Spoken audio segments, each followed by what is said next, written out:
Today, we need a nation of Minutemen. Citizens who are not only prepared to take arms, but citizens who regard the preservation of freedom as the basic purpose of their daily life and who are willing to consciously work and sacrifice for that freedom. John Fitzgerald Kennedy,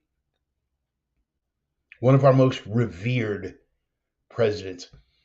How far has the Overton window shifted to where such an innocuous and self-evident statement could have someone making that statement labeled a right-wing domestic extremist? I want you to imagine any politician making that statement today. Now, the politicians take an oath, whether or not they observe it, whether or not they pay attention to it, whether or not they pay it the respect and reverence that it deserves. They do take an oath to the Constitution and against all enemies, foreign or domestic. The very concept of Minutemen dates back to the Revolutionary War, men who were ready to take up arms and fight the British on a minute's notice. Our politicians take an oath to defend the Constitution against all enemies, foreign and domestic, and the West, not just the United States, is being visited by those enemies on every front, including the very sources of information, media, that we count on for the news of the day, for our facts, for the stimulus which determines the response of the populace. Witness what happened in Germany this week and witness how it was framed. Now, here's a single frame out of a video, and you can find the video on YouTube and take the context that they try to present it in and of itself.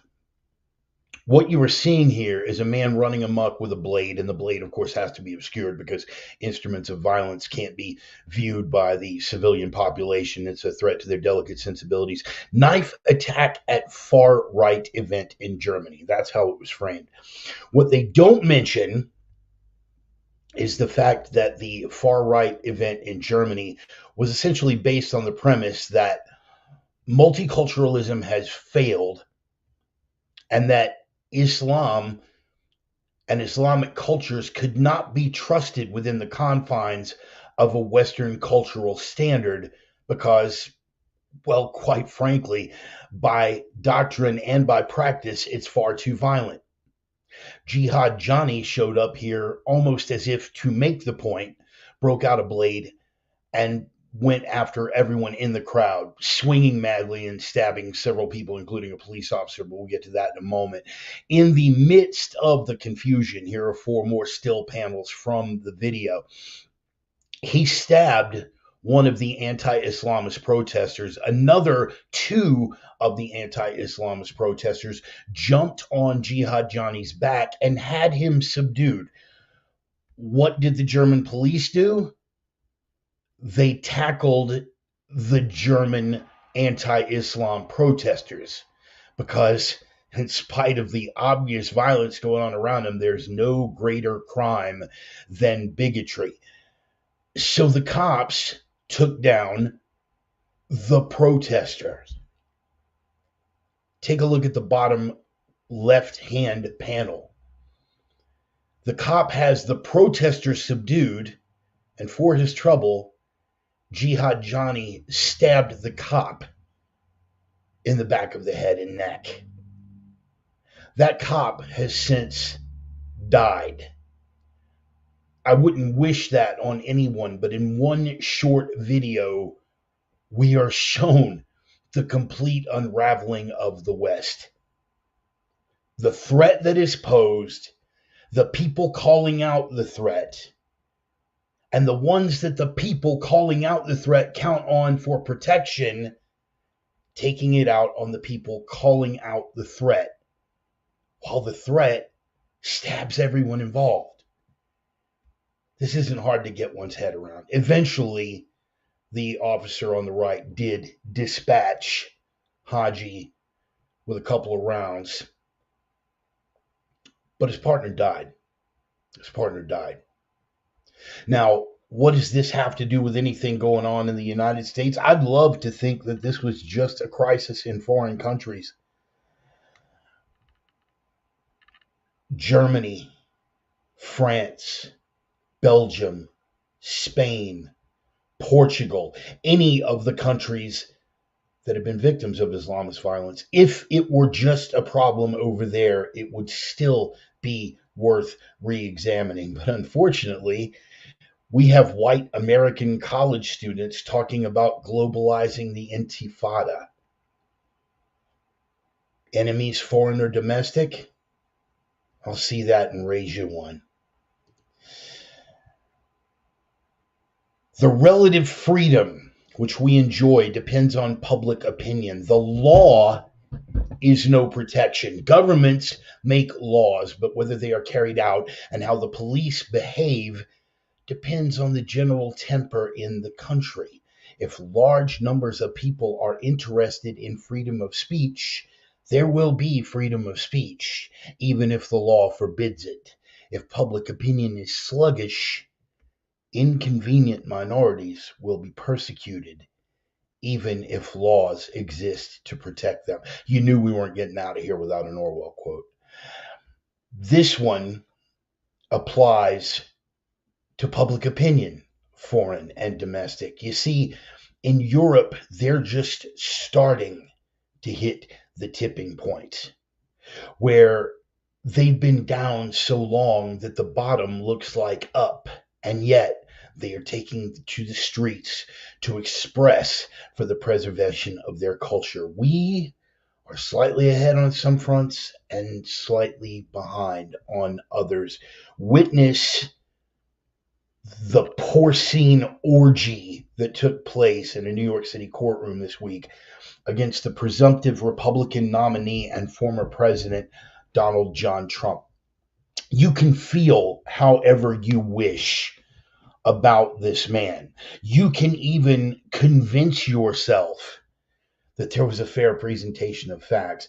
But if you wish to do the intellectual gymnastics to convince yourself that this trial and all subsequent activities and every trial surrounding it and every charge that is brought against this man in the run-up to an election where he is clearly far and away leading the incumbent, and say to me with a straight face that it is not politically motivated, it is no longer a matter of difference of opinion. It is no longer a matter of I believe one way and you believe another.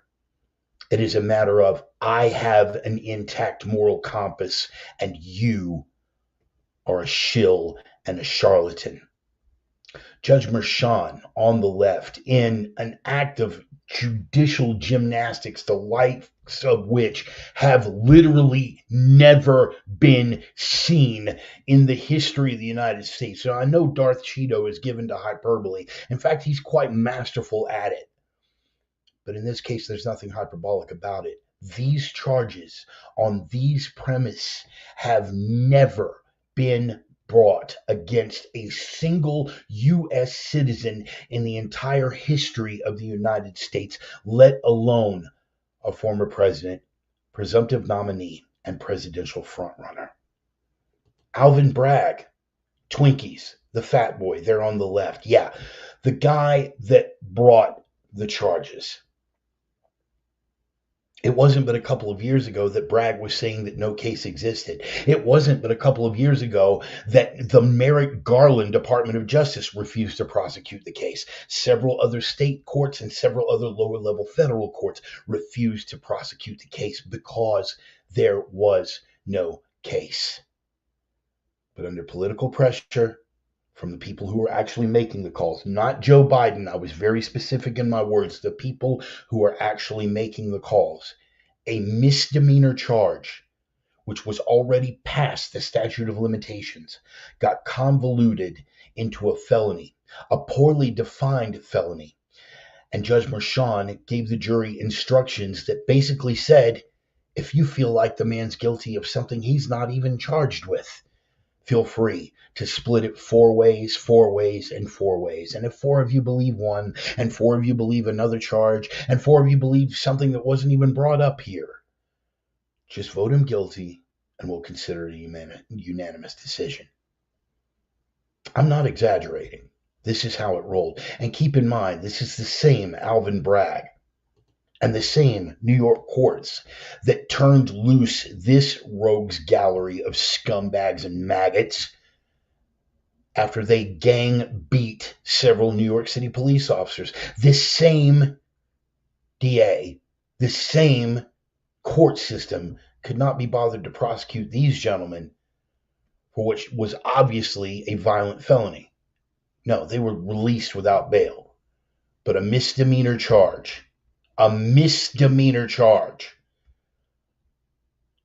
the former president of the United States was pursued with such vigor. This is the same New York court that turned loose this man on a PR bond who went on to kill 6 other people. The same New York courts, I should point out, that turned this maggot on the left loose, where he would later go on to Florida and wind up killing Lake and Riley.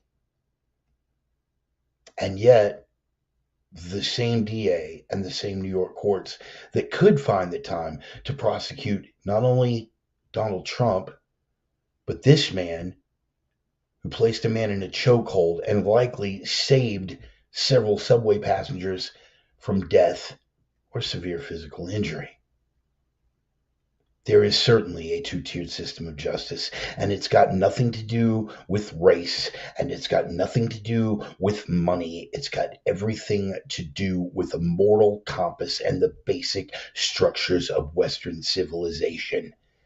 Evil is now good, good is evil, and if you're somewhere in between good and evil, well, then you are at the mercy of whatever regime happens to be in power.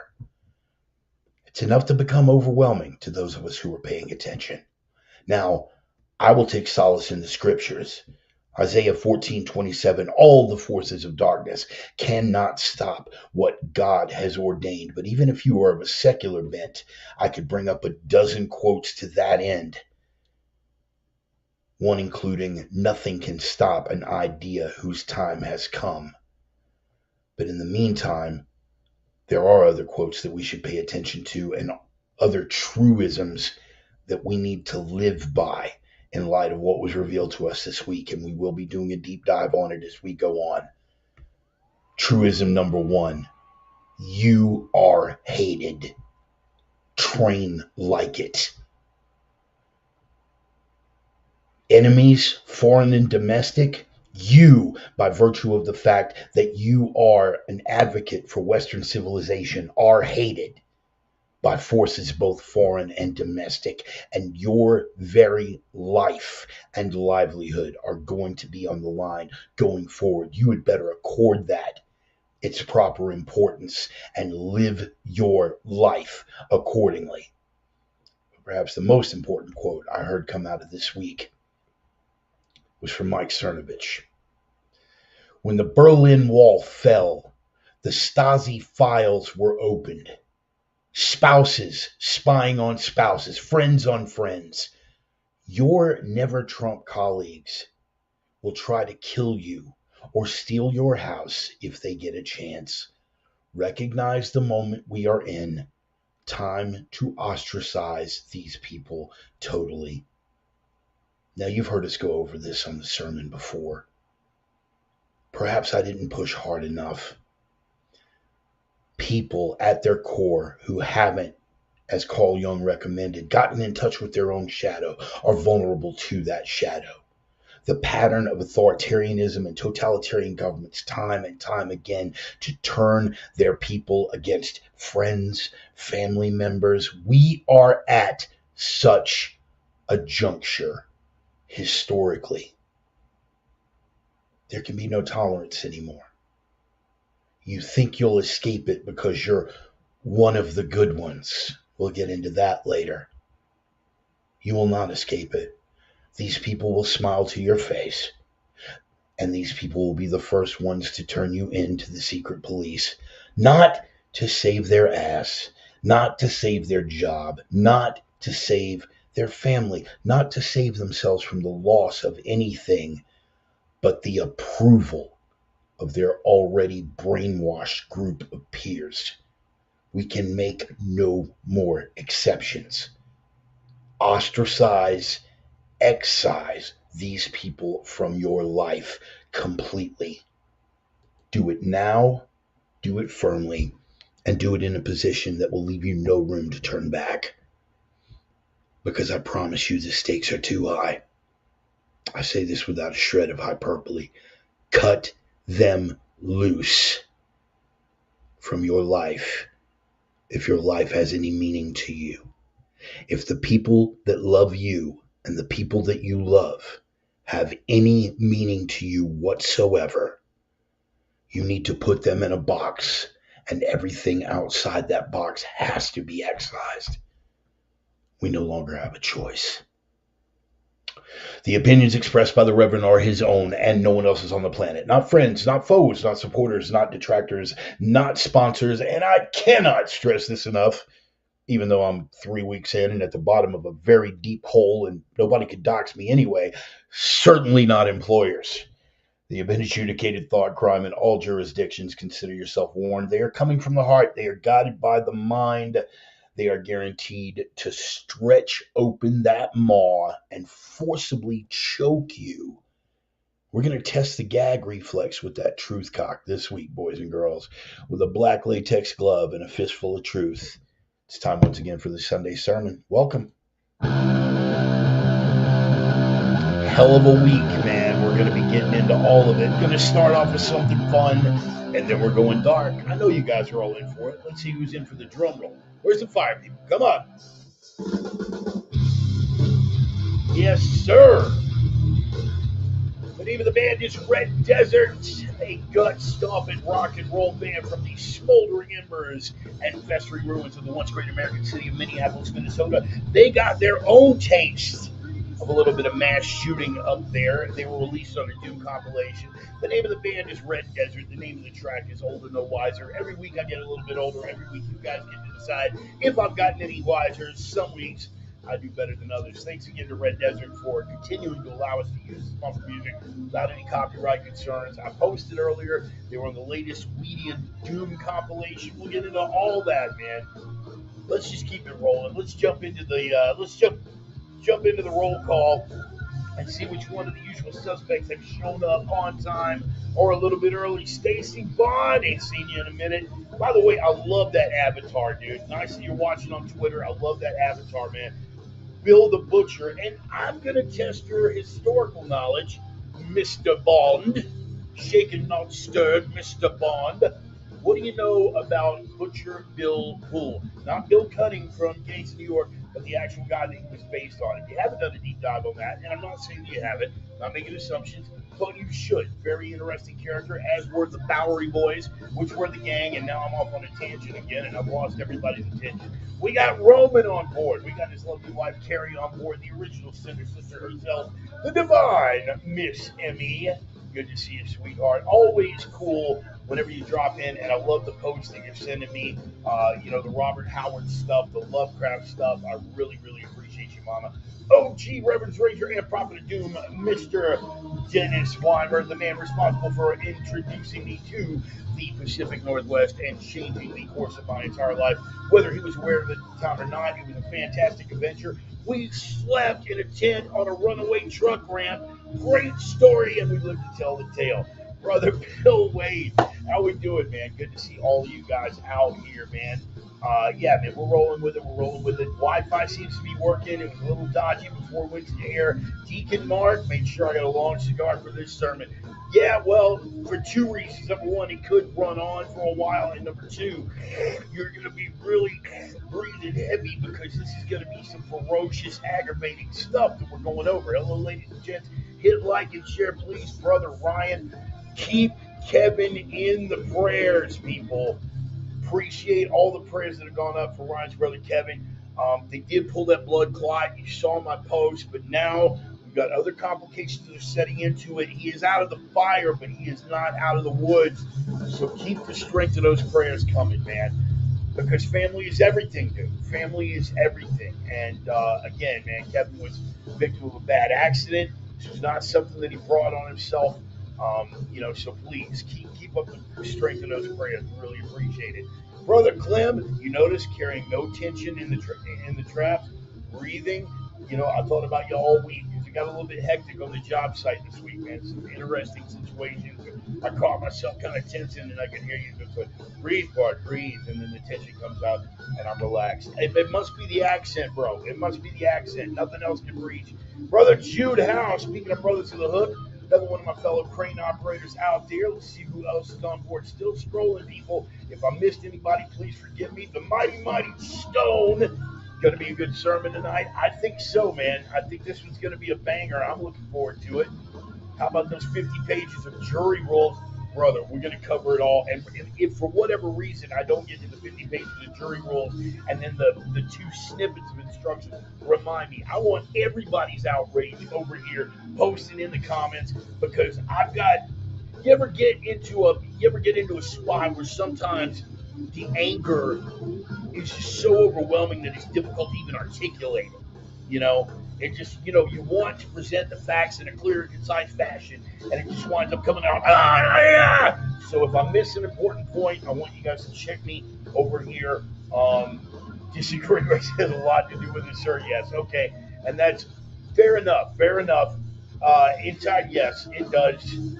I misspoke. We'll leave it at that. Out with Kiddo to Sweeney to say hi and have fun. Everybody brace yourselves. He's on fire today. Cool. When you get, when Miss Charlie is leaving that and she's just telling you, hey, guys, brace yourself. He's on fire today. You know to which she speaks because we're not in close proximity. If she was giving you that warning under any other context, it could have a completely different connotation. So we. Tommy, good to see you, brother. Thanks, Charlie. I suspected it. I'm ready. Yeah, brother. I'm glad to see you, Tommy. Tommy, I was thinking about you earlier this week because I brought up there were a couple of skydiving analogies that got brought up. Intro needs sympathy for the devil playing softly behind it. I thought about it, brother. Tommy, I was thinking about it because there were a couple other discussions where skydiving got brought up, and I was remembering the way your pack jobs used to run. You had that snivel factor. We'll talk about it here in a second. Livermore 71. That is my bro Jeff Truitt. You guys can find him online on YouTube at Treasure Monk. Jeff is dude. He's a very interesting cat. We have been friends literally since grade school. Me and Jeff Truitt, man, and he has lived a very fascinating life. He was a Navy corpsman, and then he later went to work as a private contractor, security details for the State Department. He was a team medic over there. What do we got? Oh, my goodness. Claude Brewer, yes.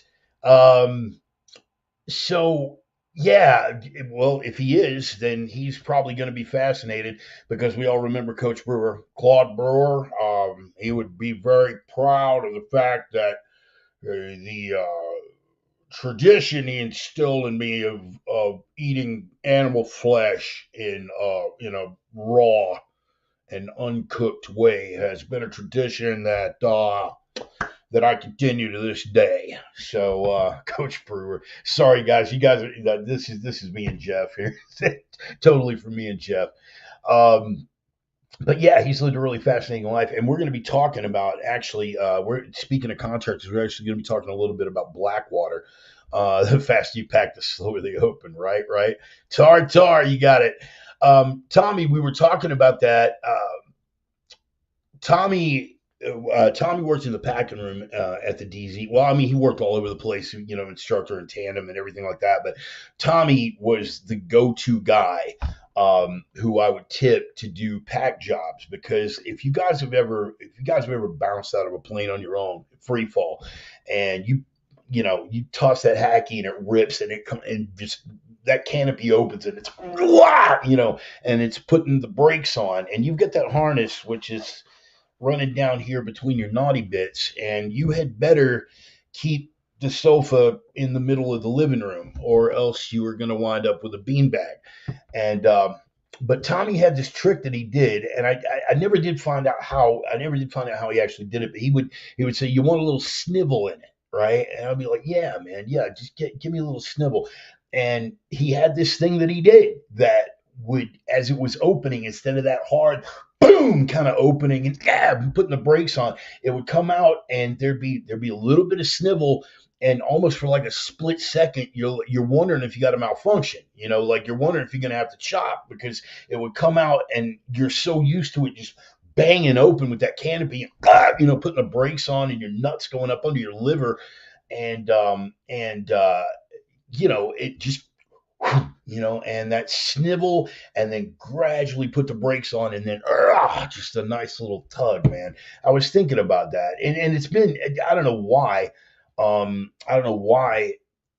a couple of discussions on skydiving, but that one thing in particular, and it had been so many years since I've had my knees in the breeze that I hadn't thought about that, but I did remember, and I was like, man, I remember Tommy used to do the snivel in the pack job. That was cool. Jumped tandem once, 10,000 feet, yes, which is cool. You're like yourself in the middle of the living room. That's all. Yeah, Bill.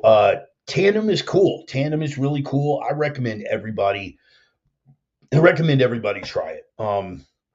I was hooked immediately. I did the drop zone in Rocheron required two tandems. In Rocheron at Spaceland, we jumped from 14.5, 14.5. We jumped, and that's for the tandems as well. I did my first on a Sunday, and I came back out the following Tuesday. You're required to do two, and so I did my second one on that Tuesday, and then that Thursday I walked in and put like $2,000 down on the counter, and I was like, boom, here we go, train me. I want to learn this, because it was amazing. Small canopy, fast ride down. Yes, that is the thing, man.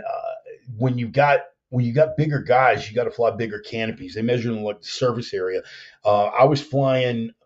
The biggest canopy that they had out there was like a 280, I think, except for the tandem rigs, and they measured, of course, like surface area.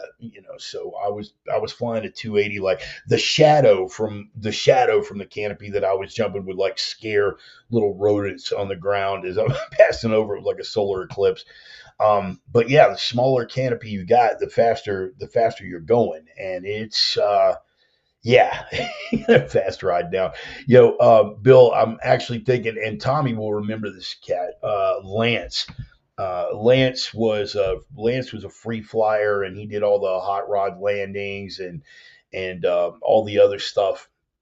But Lance flew a canopy that was roughly the size of a handkerchief, man, and he could get down quick, and he could do some really, really cool maneuvers with that. But like if I were to jump, yeah, Lance. Last I heard, he was actually working.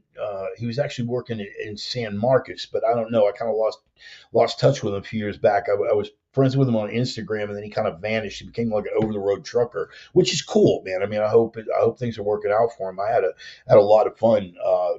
Half of my training jumps were with Lance, and the other half with Kirsten. And and I think Kirsten is probably still out of Spaceland. I haven't spoken with her in quite some time either. Anyway, guys, I didn't want to just turn into a skydiving rant, but the thing about skydivers, they're like vegans and CrossFitters, and Navy SEALs. How do you know when one's in the room? Oh, he's going to tell you, So, so there is that. 15 minutes from Spaceland. Got to watch a lot of, yeah, man, yeah, it's good stuff, And I am this year going to get my A license back, so I'm going to coordinate with Tommy and with Justin, who's on my Facebook friends, and hopefully with Clem, because Clem's had his knees in the breeze a few times as well. That would just be a really, really, really fantastic experience. So, guys who are watching my personal page, when I do make the trip down to Texas, because when I get the A license back, it will be most likely in Texas.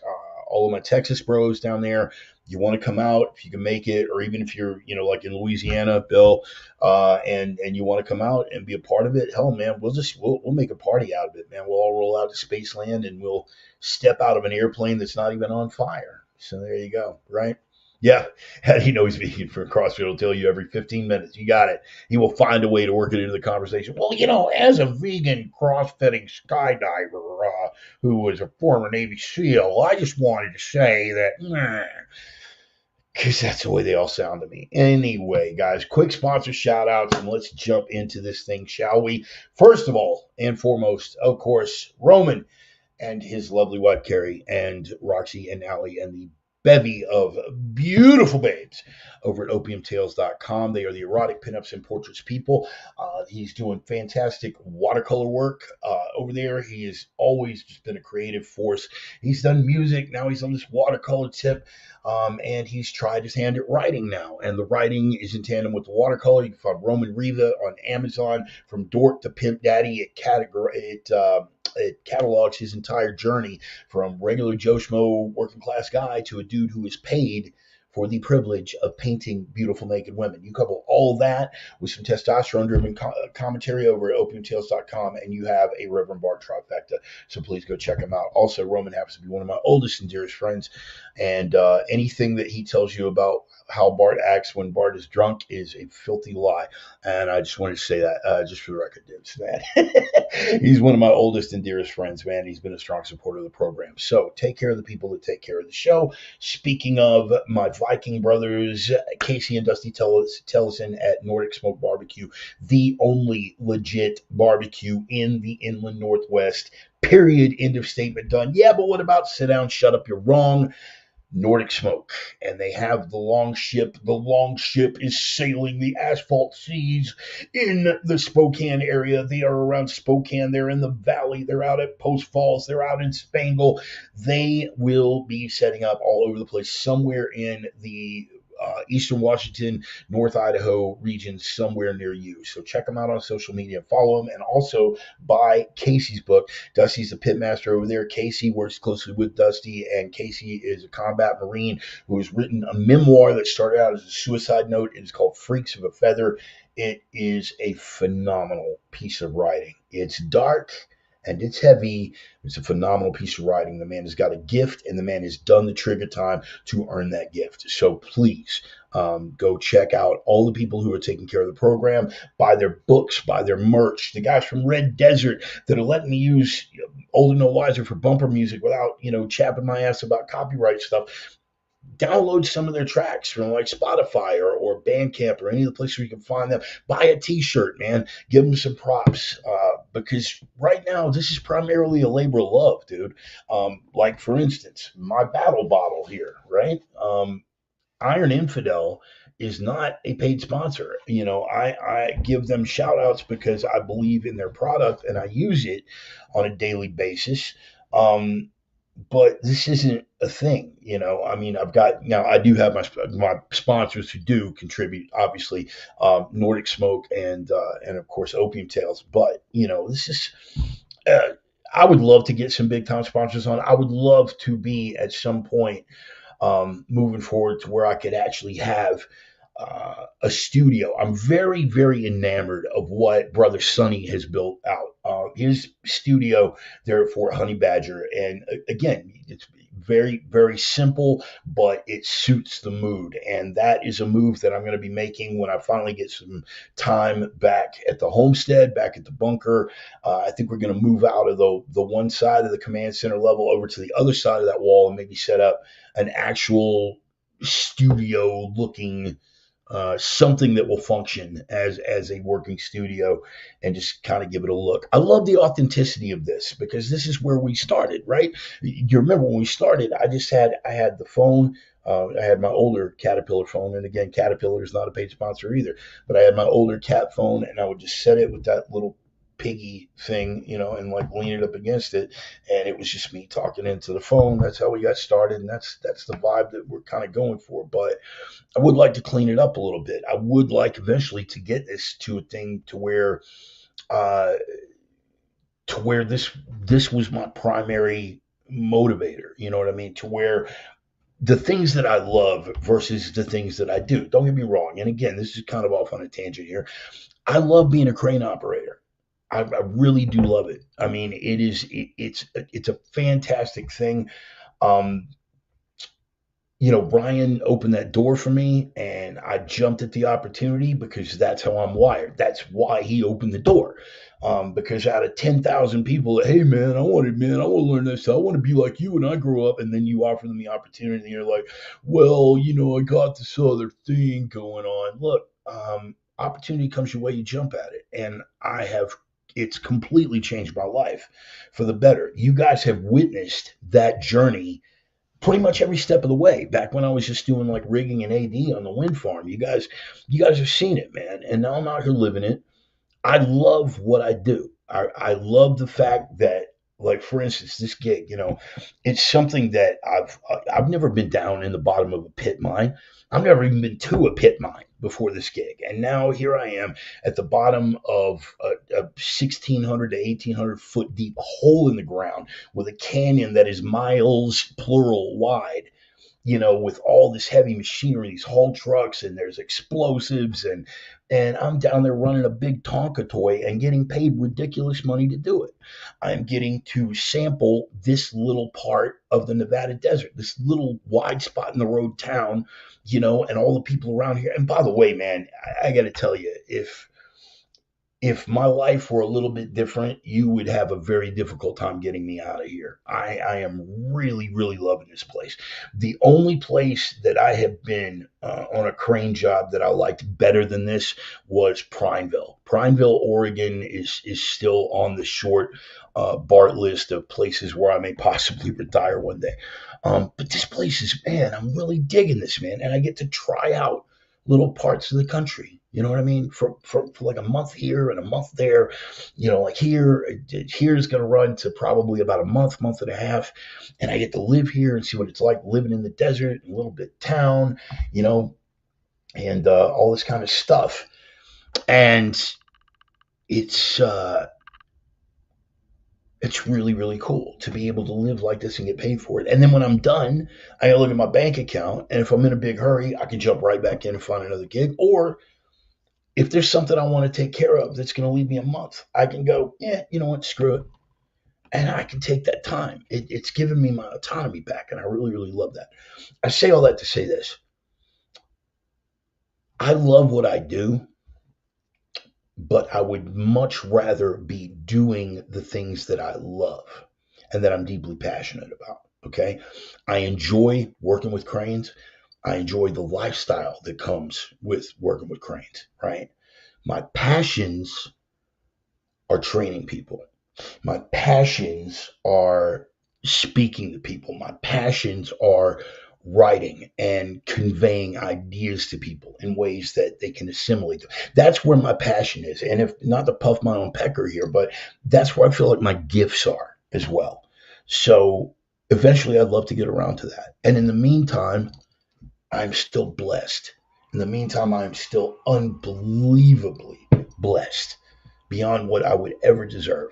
So I've got no complaints. I've got no complaints. But rolling forward, I would like to get to a point where this was the prime thing, and that would be cool. How long do you have left over there? A couple of weeks, 2 to 3 weeks, I think. So that's about what we're looking at. So now that we've got that, what do you say we make the leap? You guys already know. Let me scroll up here. It is time for our opening segment, Ryan's Rabbit Hole. Let me see if we can get the soundbite. Yes. The thunderous roar of applause. Can everybody hear that? Thank you. You guys in the back. Yes. Yep. Yeah. Yeah. Dig it? Yeah. Yeah. Cool. Ryan's Rabbit Hole, people, our first and most important segment, most beloved segment. This kind of got started. Hey, come on, come on, do it. All right, yeah. Okay, settle down, people, settle down. It was something that we started doing back in the Nebraska days, very shortly after the inception of. After the inception of what was then the COVID cast, and we were working together out on the wind farm in Nebraska, and we started taking a little trip down the rabbit hole. One of the things that Ryan and I bonded over early is the fact that we both are into really obscure historical and esoteric information.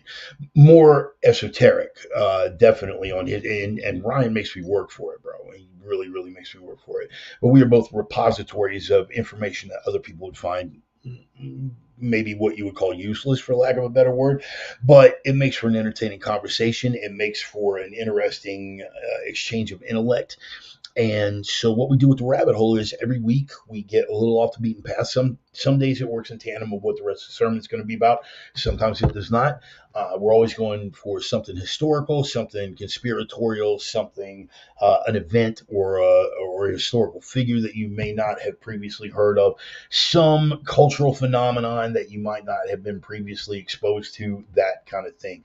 Yeah, go hit a plant job 90 days straight and walk out with only 50. Only come back when you need the money up. There you go, brother. There you go. That's what I'm talking about. So I love this, just to be able to do, to be able to have that luxury, because, if you've got spine and balls, you can grind out about anything for 3 months. If you've got spine and balls. The problem is very few people have it. Anyway, back to the rabbit hole. This week we are taking a little trip into inner space, low Earth orbit. We are taking a little trip down history, and we are talking about the Space Shuttle Challenger. Your rabbit hole search term is going to be Space Shuttle Doppelganger. Yeah, that is going to be your search term, Space Shuttle Doppelganger. If somebody wants to type that out so everyone has access to spell, it would save me the trouble. Here's the source of it. Many of you out there who are in our age group remember when the Space Shuttle Challenger exploded. It's one of those moments that's like burned into your head. I will always remember what I was doing. I will always remember the circumstances of that day. It was my boy. You keep that flat Earth off of me, man. You keep that flat Earth shit up off of me. It was my junior year of high school, and we were out because there was a freeze warning. We were out of school that day because there was a hard freeze all over the southeastern United States. And the heating systems in a number of the county schools, because I was out in remote county school. And so we were out. We were out for the day. And so I was up and I was, eating my breakfast, figuring out what I'm going to do on my, my unexpected day off. And I had no, bro, hey, don't worry about it. No, we got plenty, man. We got plenty. And the reference, they're going to be able to dig it up, brother. Don't even worry about it. It's cool. I was watching live on TV when the space shuttle exploded, when the Challenger exploded. And it was pretty horrific, man. It was pretty horrific because the thing was, it was the first teacher in space, allegedly. Teachers in space, right? You had a black astronaut, you had an Asian astronaut, you had the first teacher going into space, and it was a big triumph for the space program and everything. And then it exploded right there in front of our face. The incident got hung on a company called Morton Thiokol, who was a manufacturer of an O-ring that supposedly failed, allowing gases to leak that set off the explosion, all the other stuff. Those aren't the important facts about that. Those aren't the important facts about the rabbit hole. The important facts about the rabbit hole are two things. Stage one, it was a rumor that was circulated for a very, very long time, one which I happen to believe that because of the way the astronaut's compartment was separated from the rest of the vehicle, there was a high likelihood that they survived the initial explosion, and that there was radio transmission between the tower, or between ground control and the surviving astronauts, and that it caught their entire last moments, the panic, the cursing, the prayers, as one would expect when you are miles, plural, in the air and your spacecraft has just exploded out from under you, and you have no parachutes and no way to exit this little death compartment as it plunges back to Earth. It's a horrifying thought. And a lot of people dismissed it out of hand. Oh, no, that didn't happen, because reasons. I mean, that was basically their logic. No, it couldn't have happened like that because reasons. Right? Like NASA would not allow the possibility of something like that to happen, right? I mean, forget like basic laws of physics and structural stability of steel and polymer, in an explosive environment, any of that. Oh no, it just couldn't have happened that way. Oh, okay, cool. And if they had been on the radio, we'd all heard it, right? Because they certainly don't have means for cutting off transmission and sparing the American public the horror of people on their way to their imminent death. You could find the transcripts, and that would be one of your search engines: Space Shuttle Explosion Transcript. Now, it's nearly impossible to authenticate any of this stuff. I happen to believe it because there is enough overlap, and the fact that they did verify when they did the searches for the debris, they did verify from the human remains still inside the compartment that at least some of the astronauts did survive the initial explosion, leaving only one conclusion: if you survived the initial explosion, well, what was it that killed you? Pretty easy to deduce that, yeah. It's not like they survived that and then drowned, right? So, yeah, they died. Cold, alone, in fear, and horribly. They died. And the first of the conspiracy theories, quote unquote, the tinfoil hat nut jobs got behind, was that they did survive it. And NASA does have the audio, and they do have transcripts to everything. Right? Yeah, the same thing that kills skydivers, Tommy. Same thing. High speed water, in this case, high velocity water, and gravity combination. And that NASA knew, and that they kept it a secret. They hid it from the American public. I believe that. I have no problem believing that whatsoever. NASA made no secret of the fact that they hired a certain guy by the name of Werner von Braun, but were able to hide in plain sight the fact that he was a convicted Nazi war criminal. He was actually the head of the National Aeronautics and Space Administration. Where'd the rocket go? Over there. It's over there. Did you see? See near my friend. Did you see my friend Kyle? Did see Kyle? See Kyle? Yeah. They hid that in plain sight. So them covering up audio or a transcript, sure. Yeah, right. Thanks, Ryan. Thanks. The violent stop, rapid deceleration. There you go. Tinfoil hat conspiracy number 2, as has arisen. And this is where Space Shuttle Doppelganger, Space Shuttle Challenger Doppelganger would be a better search term. Now, when you pull that up, the first things that are going to pop up: conspiracy theorists refuse to believe the Challenger astronauts died 38 years ago. And then there are 2 fact checks, one from Politifarce and one from Snopes, the go-to idiots. They go, nuh-uh, the nuh-uh people. That should be Snopes' advertising campaign. We are the nuh-uh people. Are you a liberal and some guy's hitting you with facts? We're going to give you a misconstrued, convoluted response that basically says nuh-uh. Snopes and PolitiFact. Conspiracy theory about NASA Challenger rocket blew up with people on it, and conspiracy theory about it's still wrong. No, NASA Challenger rocket blew up with people on it. You all got scammed. That was another one. No, they were on the rocket, allegedly. But now the theory is that they weren't on the rocket at all. Now I don't know if I believe this. Okay, I'm very clear about what I believe and what I think you can make a case for. Some people say that the audio and the transcript and other things were just cover-ups for the fact that there were no shuttle astronauts on there at all. I think it's difficult to make a case for that, but damn if the guy doesn't make a very good case for it. And he has basically come out with spreadsheets and a PowerPoint presentation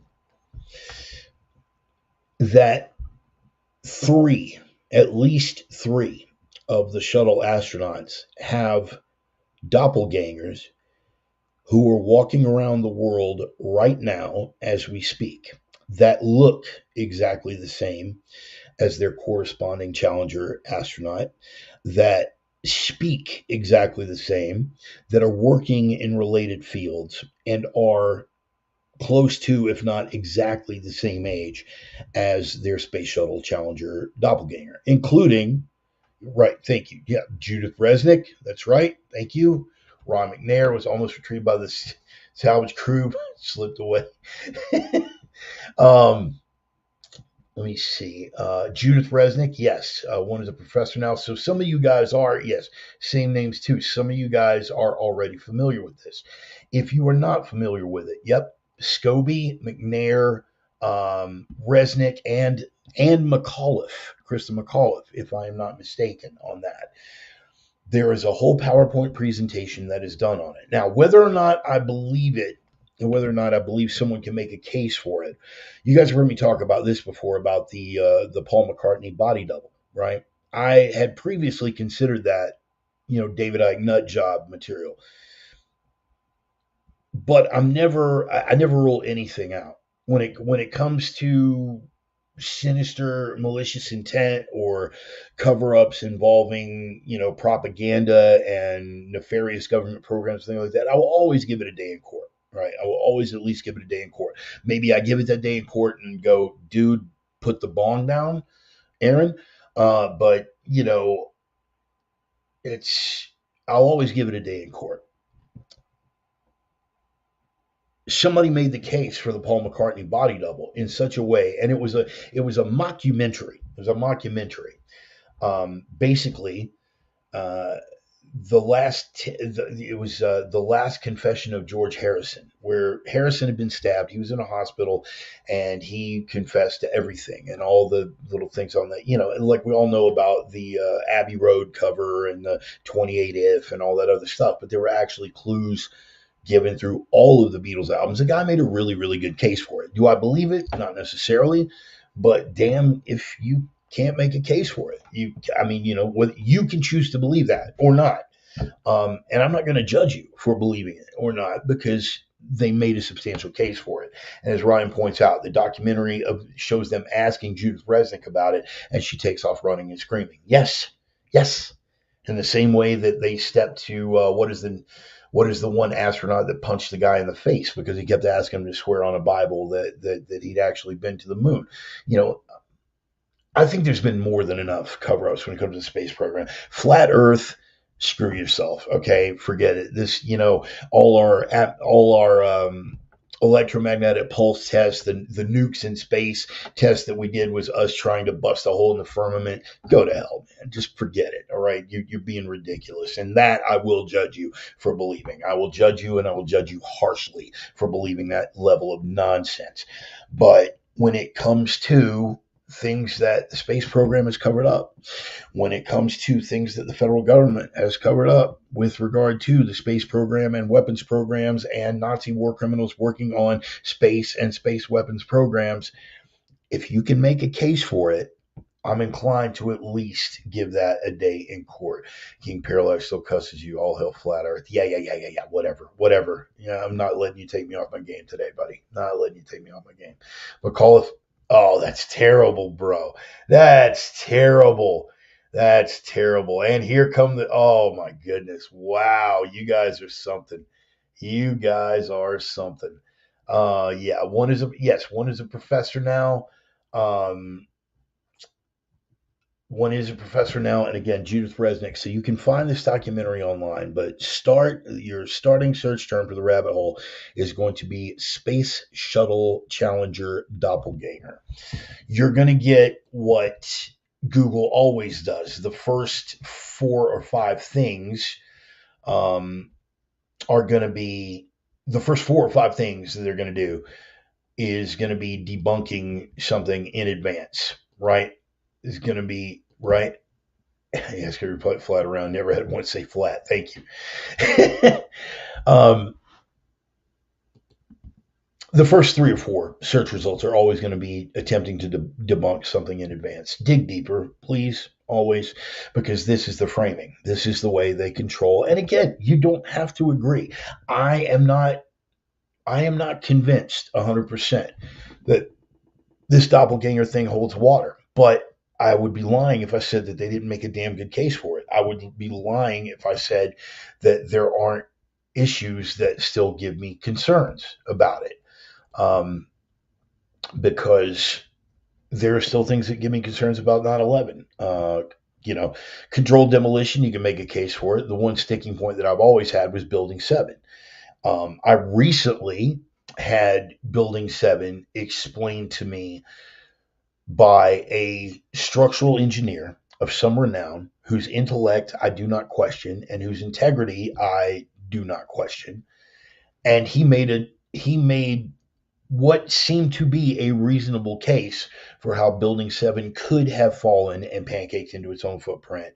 Um, Again, I don't believe that. I don't happen to believe that, but he made a good case for it. This is what it is to think for yourselves, people. You don't have to. Um, Yep, right. Thank you. MC equals M. Yeah, mass confusion equals more money. Thank you very much. Thank you very much. Because remember, money takes care of money and power takes care of power. No conspiracy required. Okay? So that is the rabbit hole. Space Shuttle Challenger Doppelganger. We thank Ryan for coming out. When I looked up Space Shuttle Explosion transcript, okay, you can find that. They will have, but the first 8 or 9 search results are going to be misleading. Um, Address to the nation on the eve of, Challenger anniversary transcript, things like that. And finally, Snopes comes out with it. Are these the final words of the Challenger crew? And it's pretty horrifying, man. It's pretty horrifying if you look at it. I mean, you can believe it or not, but if this is the way that it went down, uh, it's pretty sad. No clear evidence was ever found that the crew cabin depressurized at all. There was certainly no sudden catastrophic loss of air that would have knocked the astronauts out. Such an event would have caused the mid-deck floor to buckle upward. That simply didn't happen. 2 minutes, 45 seconds after the explosion. Tape is said to begin with a startled crewman screaming, "What happened? What happened? Oh, God, no." Screams and curses. Crewmen begin to weep. 2 minutes, 45 seconds later, the tape ends. And yeah, you could choose to believe what you want. You choose to believe what you want. You can find the transcript, supposed transcript. They don't have any audio. That is something that hasn't come out. You know, like that audio of Trump saying the N word that they've been trying to. Trump saying the N word that they've been trying to convince us exists for, how long has it been now? Since 2016. They've been saying Trump used the N word, and we're still waiting. That's going to come up. Remind me to bring that up when we get to the Trump end of it. So, yeah, that is the rabbit hole, guys. Take a dive. Speaking with the bullet points here, interesting observation on awfuls. Are you guys familiar? You guys familiar with the concept of awfuls? Awfuls. Affluent, white, right? Affluent, white, female, urban liberals. Awfuls. Affluent, white, female, urban liberals. I'm just going to throw this out, and I want you guys to read this. Unschool is a very recent follow for me on Substack. And you guys know I'm on Substack as well. There's mine. And when I start following people, if I dig what they're laying down, I'll recommend that to my readers. Unschool, I dig what he's laying down. I really do. He's a like mind and a kindred spirit. But the one I want you to look for is white leftist Karens are afraid of white men. And he lays down a theory. This is one of the bullet points. An interesting observation on awfuls. And I'm not gonna spend a lot of time on this because we've got more important stuff to talk about it, and you can read and decide for yourself when you take a look at the column. But what he postulates, if you look at awfuls, right? Again, affluent, white, female, urban liberals, Karens, for lack of a better word, Stasi Karens, Stasi Karens, for lack of a better word. They have a number of things in common, most of which is loneliness, emptiness, a completely unfulfilled life, because they have been sold the third-gen feminist bill of goods, and they have bought it hook, line, and sinker. So much so that when a professional athlete honors his wife and speaks respect for his wife for being a homemaker. They've got to go out of their way to shriek and be shrill about it. But here is what they are postulating, and the reason why they are such control freaks, and the reason why they are so shrill. His theory is that it is a repressed expression of their maternal instincts. They are biologically hardwired to give input and guidance to their offspring, their mothers. That's what they do genetically. But because that maternal urge has been frustrated, they take it out, and it manifests itself as, I've got to provide this guidance to everyone. I have no children of my own, but I know morally in my heart I am right, and therefore I must impose these things on offspring that are not my own. Read the column. Speaking of things that you can make a case for, when you are hearing liberal white women are crazy, he brings the receipts as if it were not already self-evident. If you were affluent and involved with a white, liberal, college-educated feminist, why are you watching this program? You and I have nothing further to discuss. Liberal is one thing. White is one thing. White and affluent and liberal is something else entirely. White, affluent, liberal, control freak. You get where I'm going with this. It is a manifestation. So when they start laying down advice, they are advising kids that are not their own. It's hard for me to relate to this. I did not have a mother. Okay. And Jeff, if you're still here, Jeff can attest to the psycho control freak that my adoptive mother was. Jeff was around for that. Rachel, I'll call her out by name. She's evil. She is a force of evil in the world.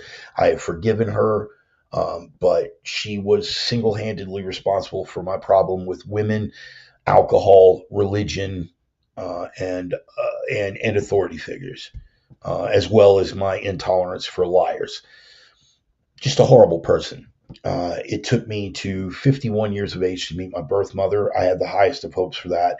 Immediately, that turned into judging. And it saddens me that you're not, the Trump hating hippie that your two half brother, godless fat fucks have turned out to be. And I'm disappointed that you aren't into that. It's along the same lines. Me and Mother's Day aren't really a thing. Me and mothers aren't really a thing. I can observe what it is to do it wrong. And these women are doing it wrong. They're doing it wrong, and they're imposing it on kids that aren't even their own. But the article is very, very fascinating. It goes into the actual psychology of it.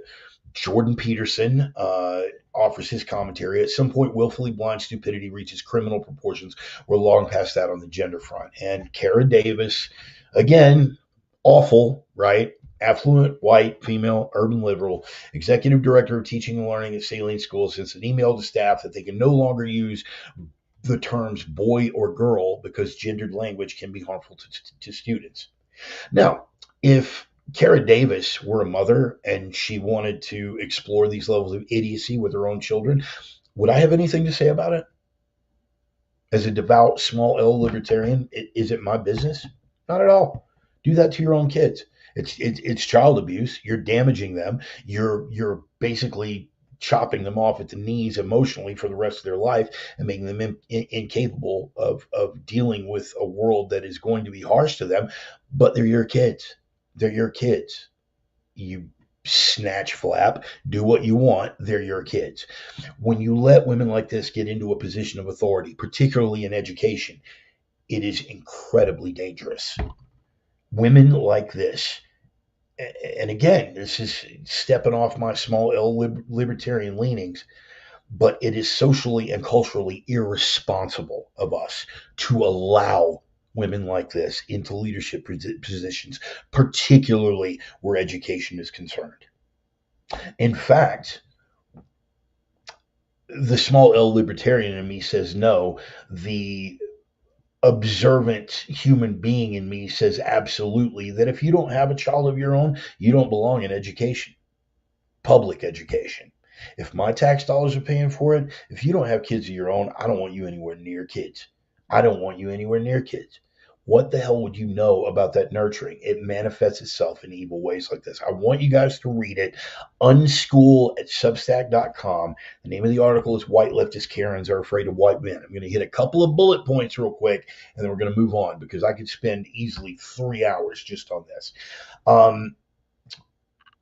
Talks about the oddness of these same women advocating for cultures who would eliminate them. You've heard me go on about this before.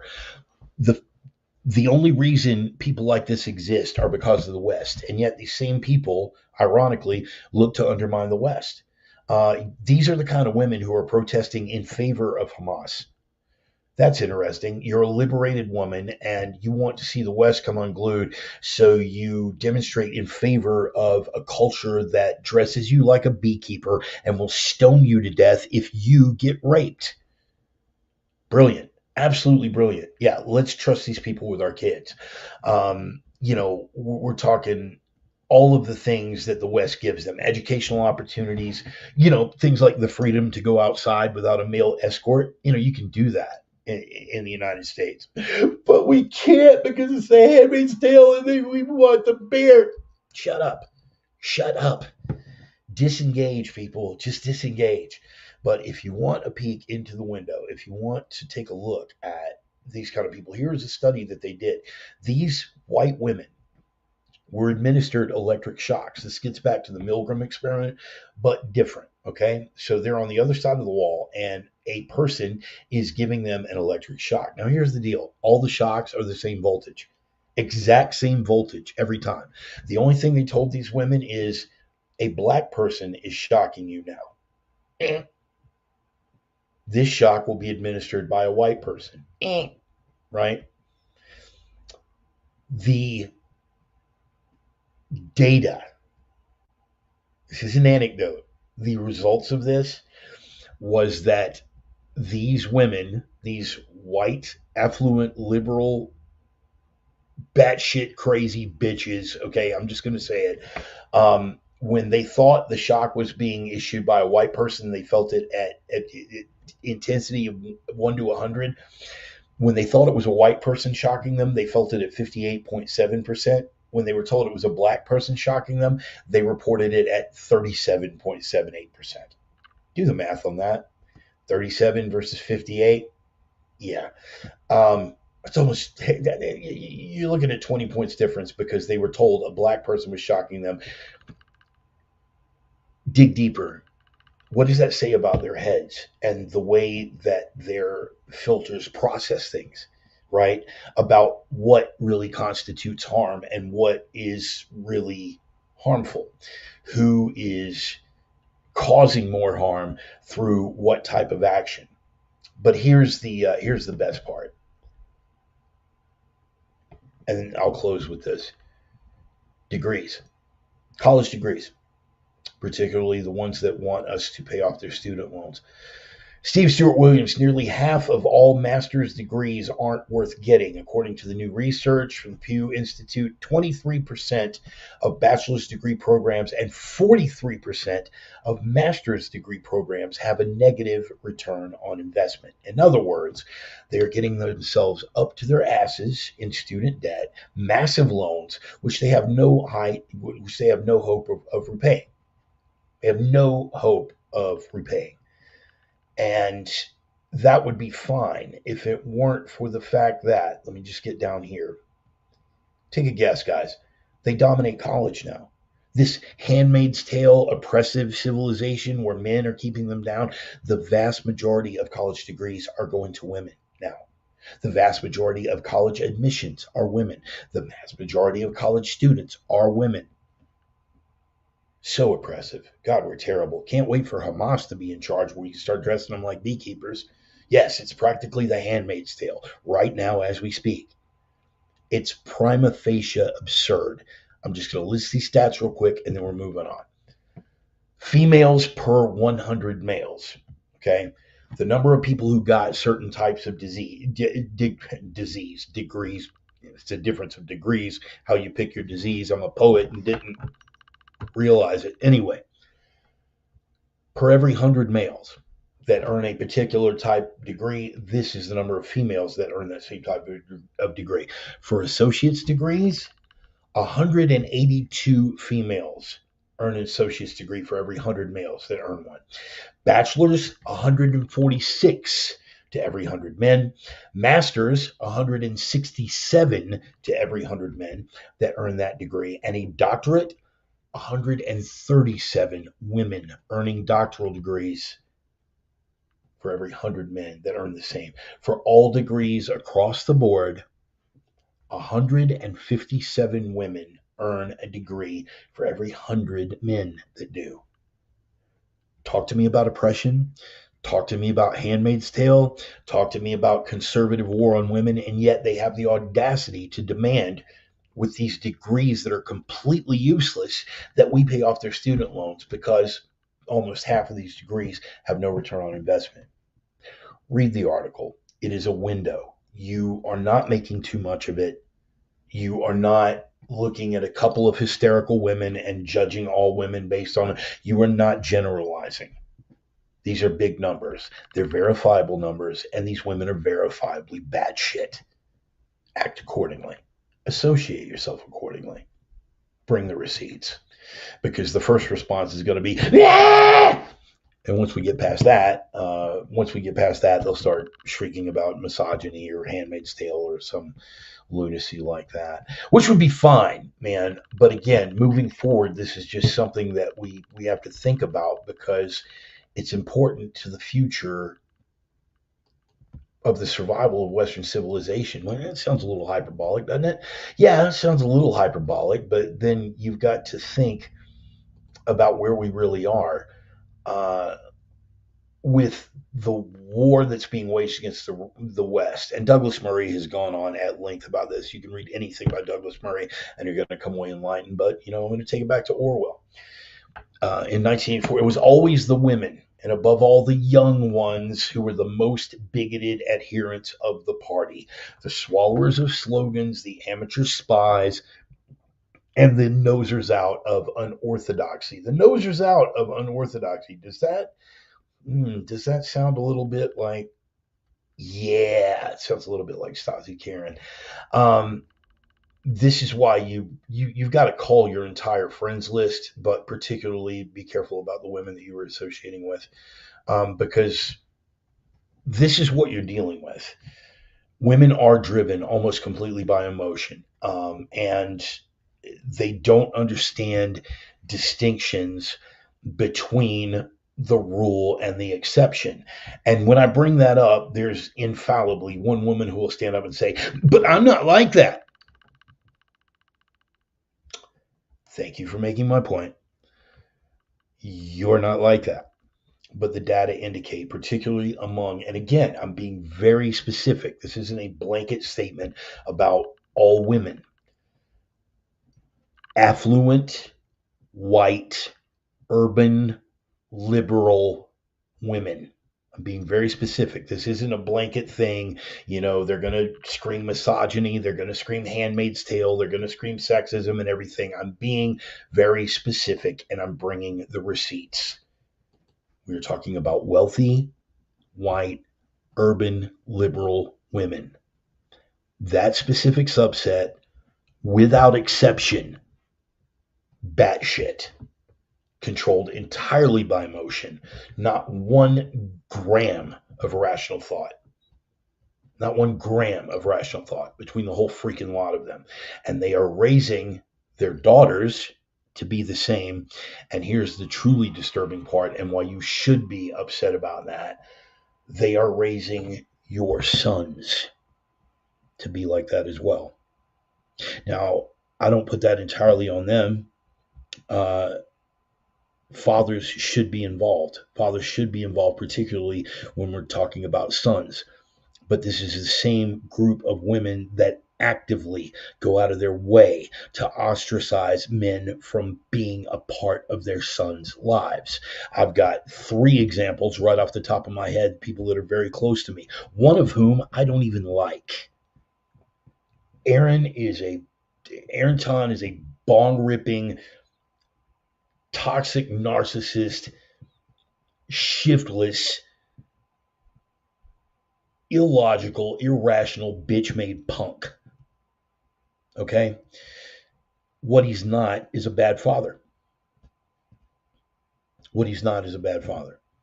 And yet, it took every effort of mine over the 3 years that I put a roof over his punk ass head. It took every effort to be able to align things in such a manner that he would be able to capitalize and be given. So, yes, the feminist thing does actively try to keep men out of their sons' lives. In this case, his daughter's life. Is he an ingrate piece of shit? Yes. Have I forgiven him? Absolutely. And I will not mince words. I want nothing further to do with the man, but he's a good dad by all indications. I wouldn't have put myself on the line for him if I hadn't been. Other people that I've watched wrestle, you know, if you're there and you don't mind me putting you on Front Street, feel free. That have had to wrestle with it. Ryan had to bend hell. Ryan had to bend hell to be able to get access to his son. This is the way going forward that it's geared. Chris Gardner, outstanding father, loving, caring, devoted, completely locked out of his child's life for years because of the way the court. So when you have the court system, and this is what you are up against with regard to, again, white, liberal, affluent, feminist women, it is a threat to the West going forward. And that's all that I have to say about that. So for all of the men who are out there trying to be good fathers, watch that. For all of you, good on you. Good on you for the work that you do. For all you men who have been through it before with an unfair court system and everything that goes with that, and know that this Handmaid's Tale, oppressed women thing, the nonsense that it is. I pray for you, man. I really pray for you. But for all the other men who are watching this, you need to take a look at the women who are in your life right now and start ostracizing them. And that's going to be a universal theme of everything else that we're going to talk about today. Start cutting heads. Start cutting heads. Narrow that circle down. Get that circle small, man, because everything's at stake going forward. Do not let these women close to you because you don't need that. You don't need that malicious energy. Do not give any kindness to these women because you do not want to reinforce the way that they are undermining the West by instilling these pussified values into our sons. And be active in the life of your sons. Be fathers. I failed. Full disclosure. With my first child, I failed, utterly failed. I love my daughter, Alex. She has become the woman that she has become, not because of me so much as in spite of me. And that is something that I will have to live with. I could throw some BS and say, be factual statements. I was locked out of my daughter's life for years through the efforts of my adoptive mother at the forefront and other people. I was deliberately locked out of my daughter's life for years. By the time I got custody of her, the damage had already largely been done, but I did not handle it properly. I didn't know the first thing about what it is to be, I know what it is to be a 13-year-old boy. I don't know what it is to be a 13-year-old girl. I failed, and I will own that, and I will carry that for the rest of my life. When I, therefore, was gifted a son, Austin, my stepson, who is my son, okay? We want to be technical, he's my stepson. Regardless of what happened between me and his mother, I built a bond with that child, and I swore that I would never fail another child like that. And I doubled down, and I did everything I could to be a proper father to that son. And I think I did very well. Austin will tell you that I did well. But he doesn't need to tell you that I did well because you can see the man that he's become and know that. In the same way that you will see Chase as he gets older And Chase won't need to tell you, hey man, my dad did a really great job. He won't need to tell you, because you will see the man that he becomes. And you will look at my brother Ryan and you will say, that's good parenting, right? The wolf, Chris, if you're watching, the wolf, when he gets older, he won't have to say, hey man, my dad really fought hard for me, and my dad was a good, he won't need to tell anybody that, because the man that he will become will be demonstrative of that. And again, this was a side trail that I didn't want to go down either, man, but there's been a lot weighing on me this week. There's a lot weighing on me on a whole lot of levels. So again, read that article on Substack, Unschool, take a look at it, look at the receipts that it brings, look at the statistics, know what you're jumping into bed with. I mean, sometimes literally jumping into bed with, and make better choices, right? Any woman to the left of Camille Paglia cannot be trusted. Quotable Bart Volume 2. Any woman, do not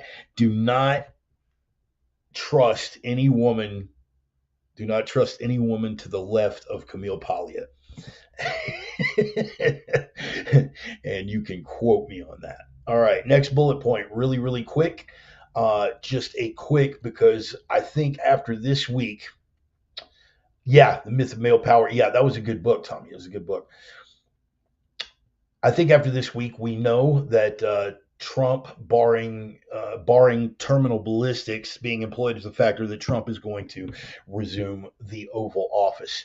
I think that's pretty much a given at this point. Here's something that I want y'all to look into. I have a nomination. That I would like to put forward for his cabinet for Secretary of Defense. I want you guys to go and read this article, and the man that I'm nominating for Secretary of Defense is this gentleman right here, Eric Prince. He's the founder of a private military contracting organization some of you guys in the know may have heard of, called Blackwater.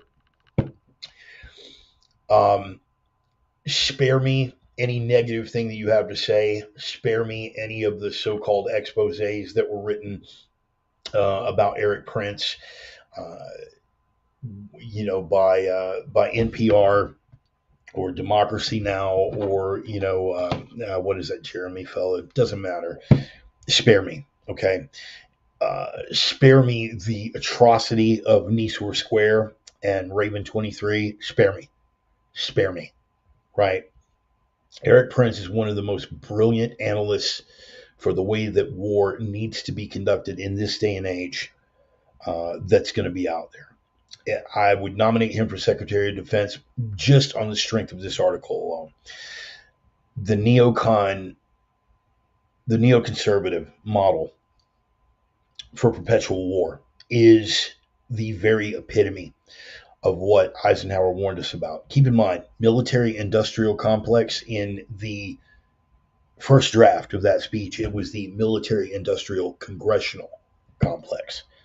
And Ike's Republican cohorts talked him out of putting congressional in. So it was military-industrial. Now it would be military-industrial congressional media complex.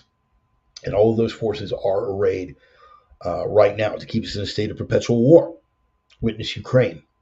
Witness the way that we are handling things in Yemen. Witness the way that we are conducting military operations, even in theaters of operation where we had at least a tangentially good reason to be there, like Afghanistan.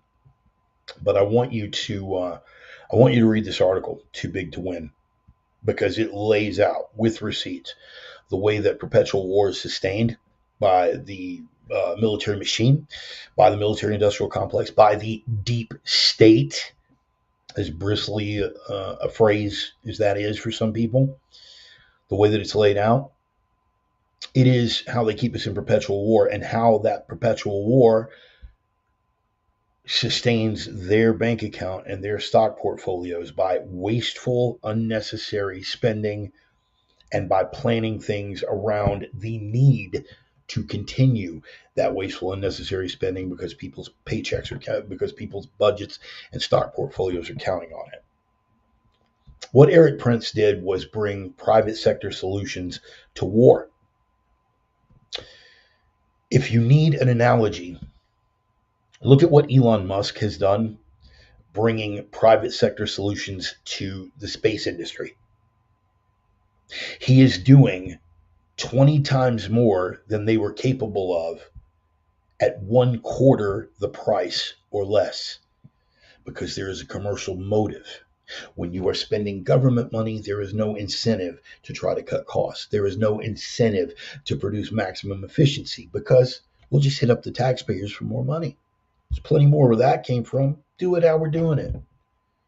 Think about every rocket that went up before the space shuttle. Think about every rocket that went up. These massive Saturn V's, again, built by this guy. They go up, and then the whole section crashes into the ocean and sinks. And then stage 2 crashes into the ocean and sinks. And then this little bitty piece goes around and around the backside of the moon.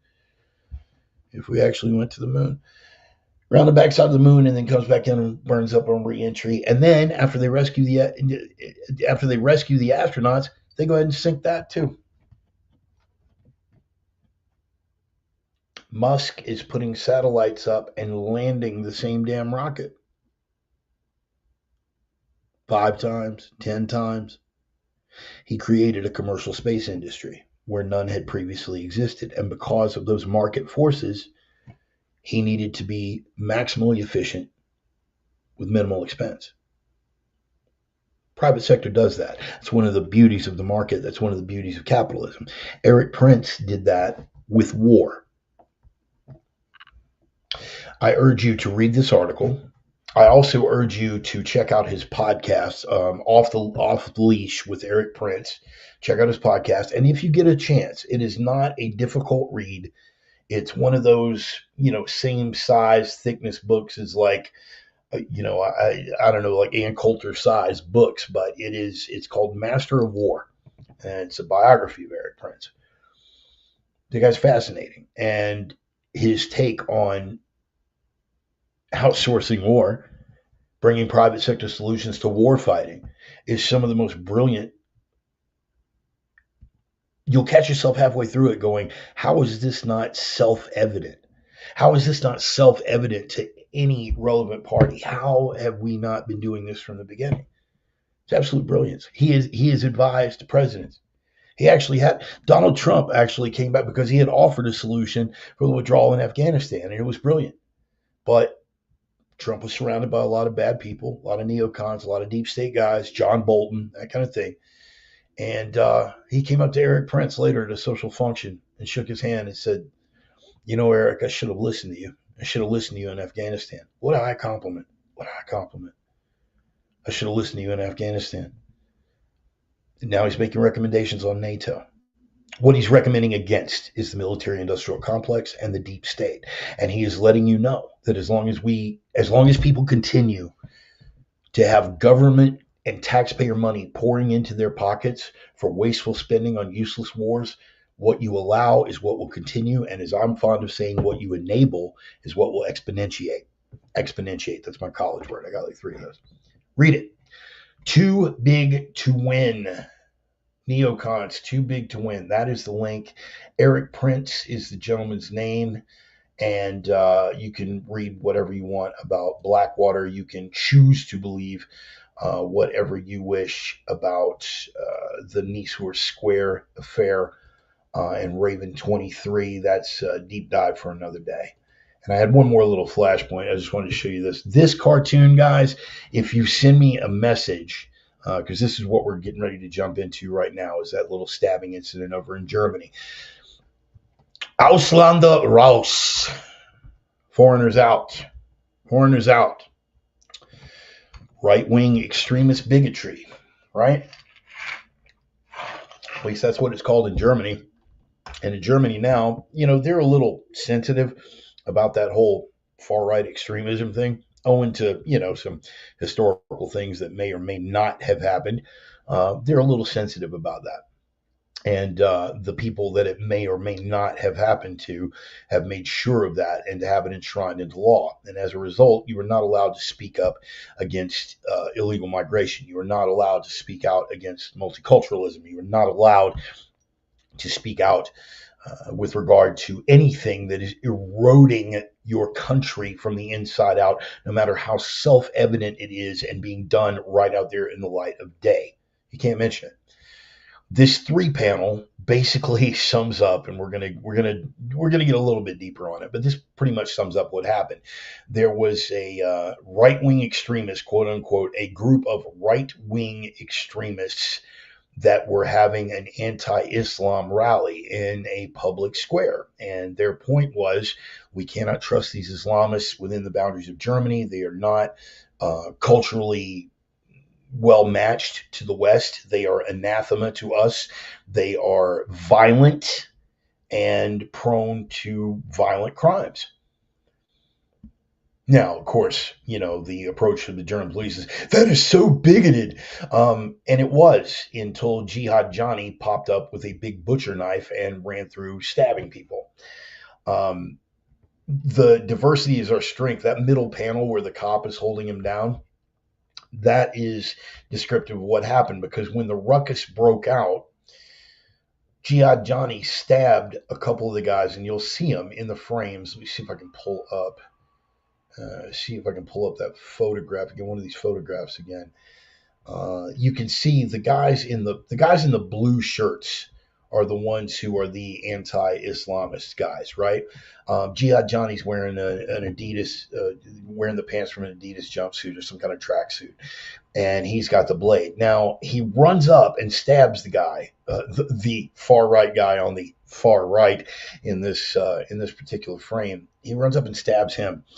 The other 2 guys in the blue shirts, they jump on this savage and take him down hard and basically just start gut stomping the shit out of him, as should be, because if you've got a guy who is violently assaulting one of your friends with an edged weapon, he has forfeited his life. So the 2 blue shirts drag the guy to the ground and they start pounding him. And even while they're pounding him, the guy is still trying to stab the other guy in the blue shirt. Go find the video online. You will see this. I'm not exaggerating. I'm calling it play by play. I wish I had some way to actually put the video up. I'm sure it exists on StreamYard. I just haven't found it yet. Here's the thing. He continues to try to stab the other blue shirt while the other 2 are kicking the piss out of him. There are 3 German cops on scene. And do you know what they do? Instead of trying to help the blue shirts that have already got this scumbag restrained, he tackles the blue shirts. I mean, full body football tackle, runs at him full speed, boom, knocks the 2 blue shirts off of the guy, and then gets on top of one of the blue shirts trying to put handcuffs on him. You dirty anti-Islamophobic bigot. He's holding the blue shirt down and trying to put cuffs on him. So now Jihad Johnny is up and he's free and easy, nobody restraining him, and he's got a blade. And what does he do to that cop? See it in the video. Wails on him, stabs him in the back of the neck and the head 3-4 times. Bang, bang, bang, bang, real quick. The blue shirt who had him restrained and is laying underneath the cop can't even believe what's happening. The guy stabs the cop. The Muslim stabs the cop. The cop rolls off to the side, holding his head and bleeding. He starts to go after the blue shirt again. Blue shirt's like, I thought we had this resolved. Finally, another one of the German cops. Pop, pop. Shoots little Haji. End of story. So what does the bullet point say about that? Jihad Johnny making the point. Well, he is making the point. But moreover, in that minute and 27-second video, and I urge you to find it. Okay, I urge you, first of all, to do the Google search, stabbing in Germany. Do the Google search under news, not because, when you look at it, it's like all images, news. Do a Google news search for stabbing in Germany and take a look at the way that it is framed. 6 injured in stabbing in Germany. Really? Who did the stabbing? Don't mention that. Video shows anti-Islam activist among those stabbed. Stabbed by who? Right, they don't mention it. German police officer dies of wounds suffered in knife attack. Okay. Who did the stabbing? Man launches frenzied knife attack in Germany. Multiple people stabbed. The dude doing the stabbing. Could we get a few more details? Euronews.com. Far-right activists and others hurt in stabbing in Mannheim. Knife attack in Mannheim. Suspect shot. Anti-Islam activist stabbed in Germany. Attack caught on video. Germany stabbing. Several injured. Do you see a pattern developing here? They either don't want to address it, or they frame it in such a way that if you weren't really paying attention, it almost seemed like it was a far-right guy that did the stabbing. Oh, it's just bad journalism. It's not intentional. Really? Did you guys hear about the mass shooting up in Minneapolis? I told you we were going to get back to this because, you know, my boys, Red Desert, right? The guys that do the bumper music. I told you. You hear about that? You hear about that mass shooting up in Minneapolis? Did you? Yes or no? Over in the comments. Did you hear about it? You hear about it? Probably not. Why? Because he was a black Somalian refugee. Black Somalian refugee. And he went on a shooting spree. Cop was programmed to fail. Right now, I'm over here, and okay, guys, we're going to address all of this stuff. We're going to address all of this stuff.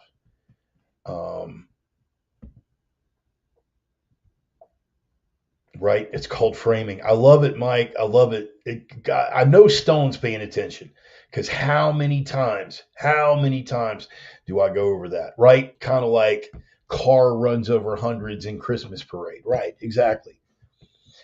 If they are not mentioning the race of the perpetrator, you know the race of the perpetrator. Oh my God, what a racist thing to say. How irresponsible. Ann Coulter. Well, I mean, she's a bigot anyway, but she said that very same thing on Bill Maher. Because they were like, oh, this thing happened. And she was like, yeah, he's black. And Maher was like, well, that hasn't been, not for this shooting, but a couple of months back, another shooting perpetrated by another black guy. She said, yeah, the shooter was black. And Maher was like, well, I don't think that information's been released yet. And she was like, doesn't have to be. He's black. And again, all the other guests on the show are kind of, well, just to assume that he's black. No, she's not just assuming that he's black. She's assuming that he's black by the fact that they did not mention his race, because that's how the media frames it now. If it doesn't fit the narrative, believe me, if it's the joke we were talking about, skydivers, vegans, how will you know if you're in the room with one? Don't worry, they're going to tell you. How will you know if the shooter was white? They're going to tell you. If they don't mention the race of the shooter, you know the race of the shooter. When it comes to overseas stuff like this, if they do not mention the ethnicity or the demographics of the person who is committing the act, you know the demographics and the ethnicity of the person who is committing the act. Simple as that. Germany is finally getting to the point where they've had enough. The UK, particularly Ireland, is getting to the point where they have had enough. These globalists have allowed, and again, racial replacement's a conspiracy theory, except when we're bragging about how successful we are at it, right? All that is so not happening, but it certainly is a good thing that it's happening. Media framing is everything. But media framing is no longer as effective as it used to be. They are losing control of the narrative because people do have a couple of brain cells left to rub together. And ultimately, you may not want to be racist. You may not want to be a bigot. You may not want to be intolerant. But the most basic biological imperative is to survive. And when the choices come down to you can either be racist, quote unquote, not even actually racist, but we're just using the label. When the choices come down to you can either be racist or dead, only affluent white female urban liberals are going to choose dead. And well, okay, and while we're on that, just brief sidebar. Find this one. There was an activist who, this week or last, went to Haiti to prove that it was all bigoted nonsense, that gang rapes and all that kind of stuff were going on down in Haiti, and that relief workers were being raped, that it was bigoted nonsense. She went down there and she got gang raped. Do I wish that on someone? That's a tough call. That's a really tough call. The Christian in me says no. I do not wish that on anyone. I don't actively, I mean, how sick would that be, making an appeal to the boss man for something that horrible to happen to anyone, no matter how, okay, line it out. If it's a chomo, right? If it's a guy diddling kids, yeah, I would feel comfortable asking God for really, really bad things to happen. But here's the point. She went down there to prove that it was racist nonsense. She got gang raped, and then she blamed the righteous rage of the Haitians against white oppression, and actually said, and you can find this, Google it, I challenge you, Google it, that she actually benefited from the experience. Amy Beale, there's another one, and I'm going to, this one's important enough. I am probably going to misspell her name. It's either EI or IE. I'll let you pick. Amy Beale. This is Amy Beale syndrome. Okay? Tell me if I spelled it wrong, guys, and make the correction over there in the comments. Amy Beale. You guys remember pre-ANC South Africa, where the white people were running the show, right? And then after the transition, and they kicked out the white rulers, and the African National Congress took over, and they went from the civilized city of Johannesburg to the rape and carjacking capital of the world. This young lady, Amy Beale, was an activist and a missionary working in South Africa, and she was very fond of reminding everyone that it's all just bigoted nonsense, that these people aren't violent, that these people, all the horror stories that they hear about ANC controlled Johannesburg was all, and then she got gang raped and killed. Oh, and they set her body on fire.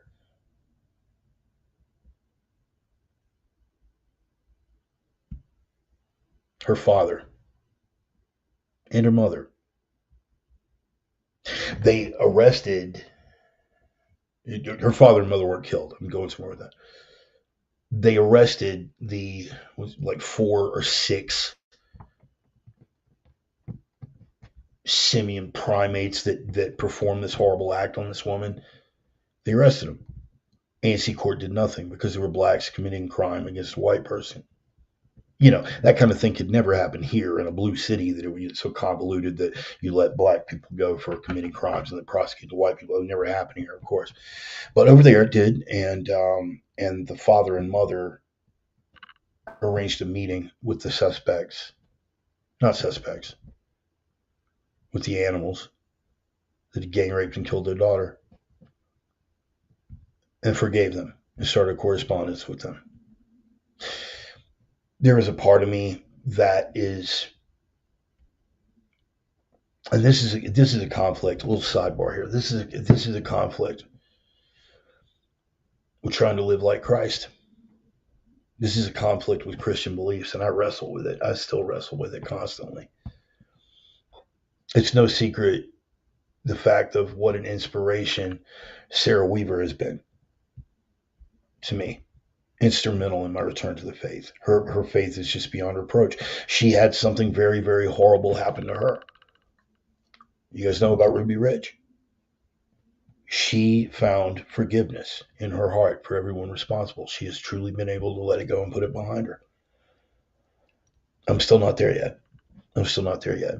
How does this speak to what we're talking about? I'll tell you how this speaks to what we're talking about. I would not wish that kind of hateful stuff on anyone. One of the things, I think it was Roman. I think it was Roman up here. Oh, man. I loved your mom, bro. I loved your mom.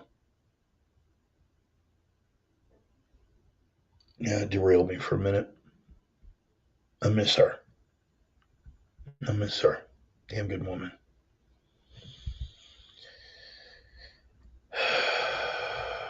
I'm sorry. Momentarily sidetracked.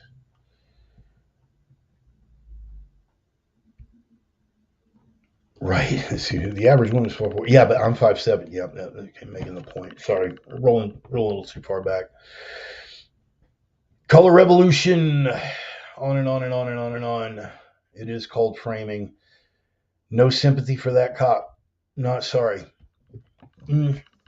Yeah. I hear you on that, Roman. It's a tough call for me on a moral level. Because what is that cop but a product of programming? So while I don't feel like you, I don't feel any sympathy for him in the same way that I don't feel any sympathy for the woman who went to Haiti and got gang raped, the same way that I don't feel any sympathy for Amy Beale or her family. And a lot of people would say that it's not very Christian of me to not feel sympathy, but I'm just telling you in the interest of honesty, because the one thing I won't do is BS and lie to you. I don't have any sympathy for them. But I wouldn't wish that on them. I think it's very sad that somebody somewhere failed, or that they failed themselves, because in an internet age and a world of information, ignorance is a choice, and it's very unfortunate that people choose to make that choice. I don't feel any sympathy for them, but I would certainly not wish that on anyone. I wish I could. Yep, thank you, thank you, thank you, thank you. I wish that I could, and I endeavor to do that. I don't just talk about, hey man, I wish I could bring people to light. I wish I could bring. I'm out here speaking it. What you choose to do with that is your own doing.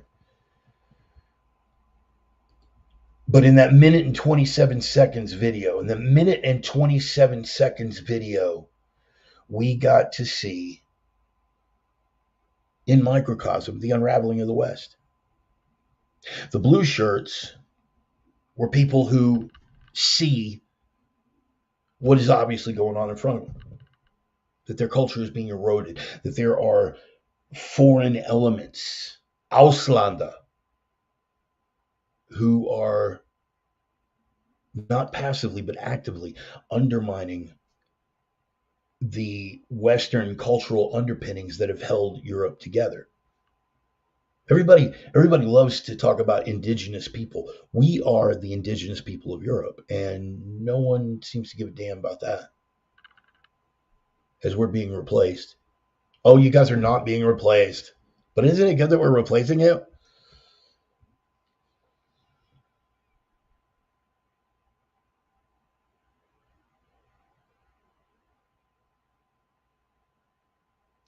That's who the blue shirts represent. Hey, we see what's going on and we're making a statement about it. The cop represents the people who the blue shirts are counting on to protect them from the evil, from the darkness, from the harmful, violent forces, which are, of course, represented by Haji with the blade. Only the West now, if you are speaking truth, you are the enemy. Doesn't matter how obvious it is. It was so obvious at the time that it was happening literally in the moment and on the fly. We're not just saying that Muslims are violent. We're holding down a violent Muslim who just stabbed two other people. Could we get a hand? And the people that they're counting on to protect them, tackle the citizen.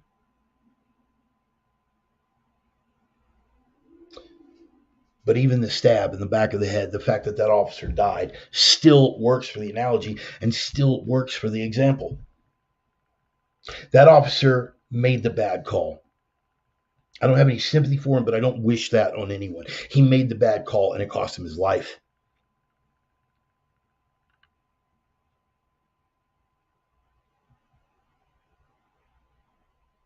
But I guarantee you that the German cop that did finally unholster and put two bullets in that maggot has probably at least had a little bit of a change of heart. He may not be able to act on it, but he's had a little bit of a change of heart. And the people who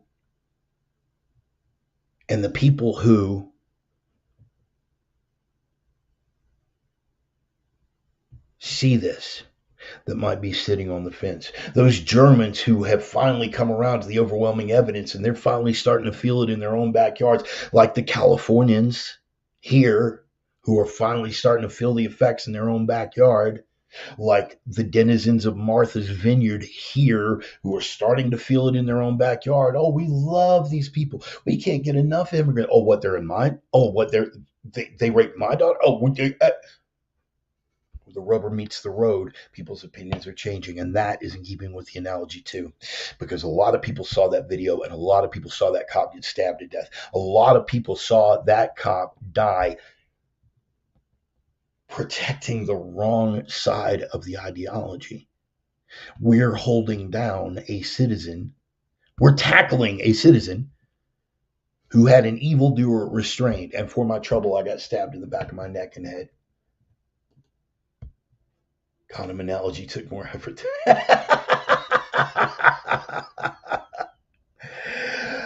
Casey, man, I'm glad you made it out. I'm glad you made it out. Casey Tellison, ladies and gentlemen, combat veteran Marine and author of Freaks of a Feather and a total madman, and I love him like my own flesh and blood. Amazing.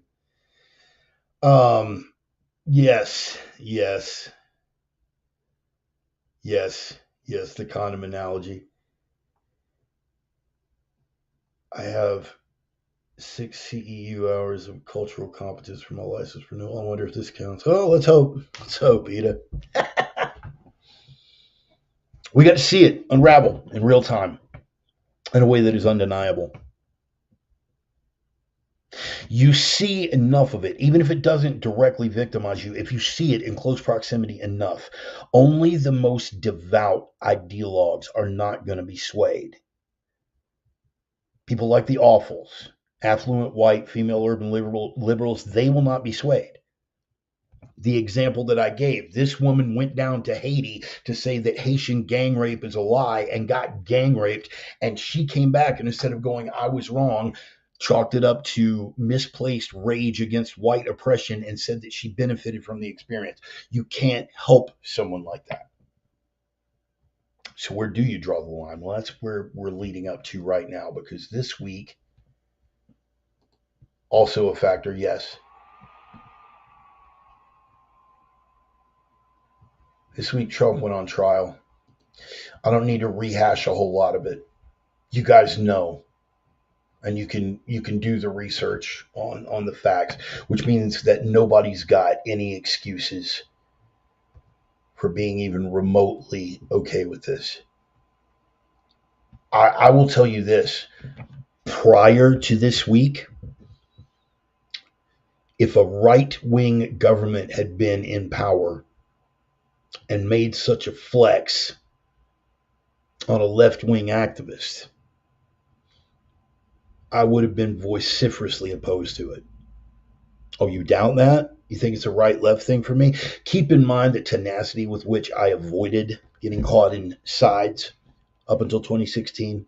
Keep in mind that I spent from 2000 to 2008 raging against all the horrible overreaches of the Bush administration, ostensibly conservative, ostensibly Republican, neocon war hawks, and the police state that they gave us. Obama didn't do that. Obama just built on the foundation that was laid out 8 years under Bush. Every overreach, I met it with rage.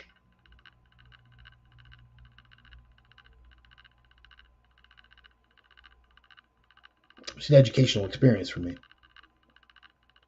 That principle always takes second place to party where the left are concerned. Taught me some hard lessons. Because after those 8 years, when Obama took that and ran with it, suddenly all those people who had shouted and stood next to me arm in arm at demonstrations, and all the people dating back to Bush Senior, who had stood next to me and got their heads split with police batons at the 1992 Republican convention outside the Astrodome. And oh yeah, man, they're down for the cause until their side is in charge. I've always known this. I've always made no secret of letting other people know it, but this is next level. This is next level. And again, up until this week, if this had been on the other foot and a right-wing junta were exercising a weaponized justice system against a left-wing activist, I would have opposed it. No more. I would have stood on principle, even if that courtesy was not reciprocated, and written letters and did sermons and spoke to people and put my own, economic well-being at risk and everything. I would have no more. No more. The days of being principled because we don't want to sink to their level. The days of being principled because we don't want to become what we hate. We don't want to sink to their level. The last time a police boot came down on my head, I was looking up. So at that point, I'm pretty much as low as I can go, don't you think? Sink into their level. We don't want to become what we hate. Back to the situation in Germany. Would you rather be racist or dead?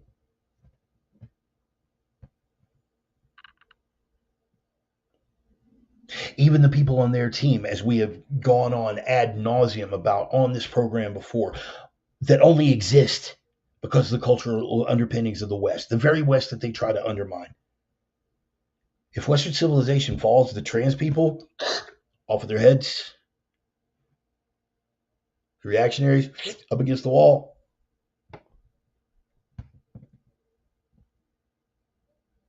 But I would have defended them. No more. I am making a principled decision to step off principle. How's that for some Orwellian doublethink? I would never try to sell that to you with a straight face, man. I don't want anybody using that as some kind of, yeah, man, I'm making the principled decision to step off my principle. It's a fact. But that's not a principled decision, man. It's not a principled decision to step off a principle. It's the resolution of someone who is tired of fighting with one hand tied behind my back. It is someone who is tired of trying to stick within principled arguments with people who would not know what a principled argument was if it bit them in their sanctimonious ass. It is people. It is me finally getting to a point of resolve.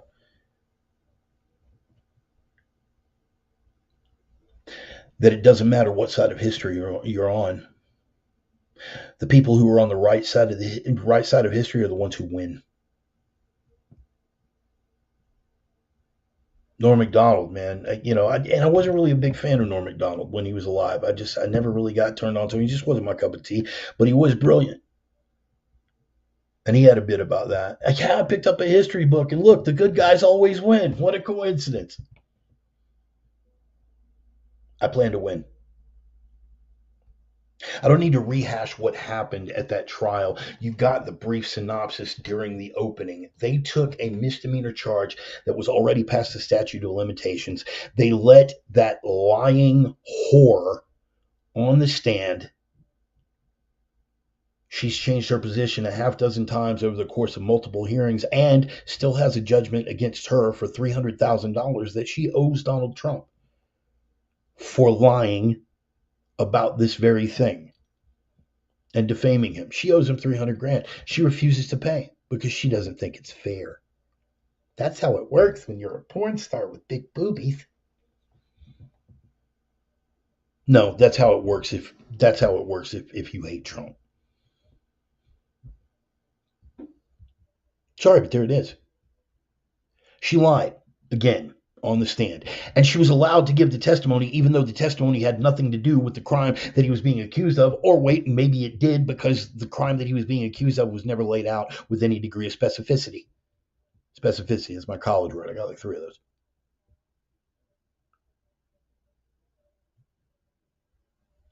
"50 pages, as Ryan pointed out earlier. 50 pages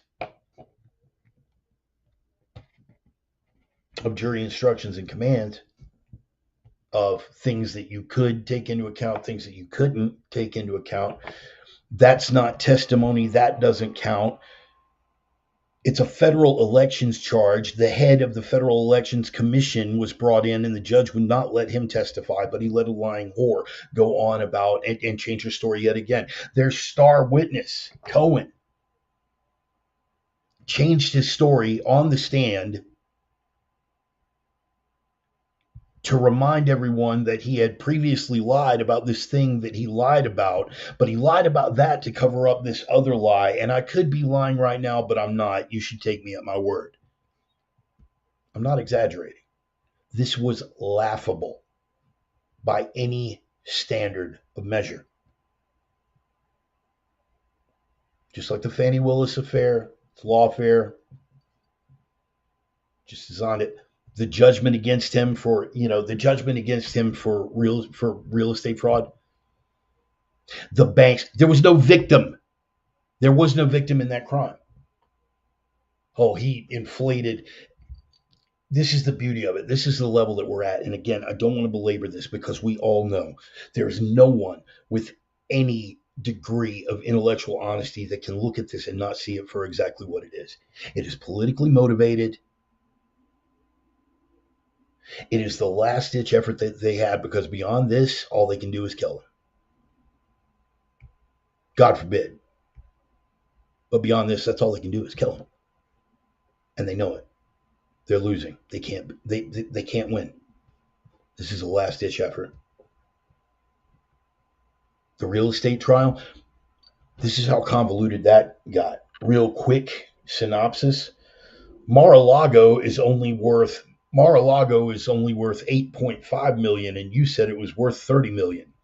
Neighboring properties are selling from 40 to 60.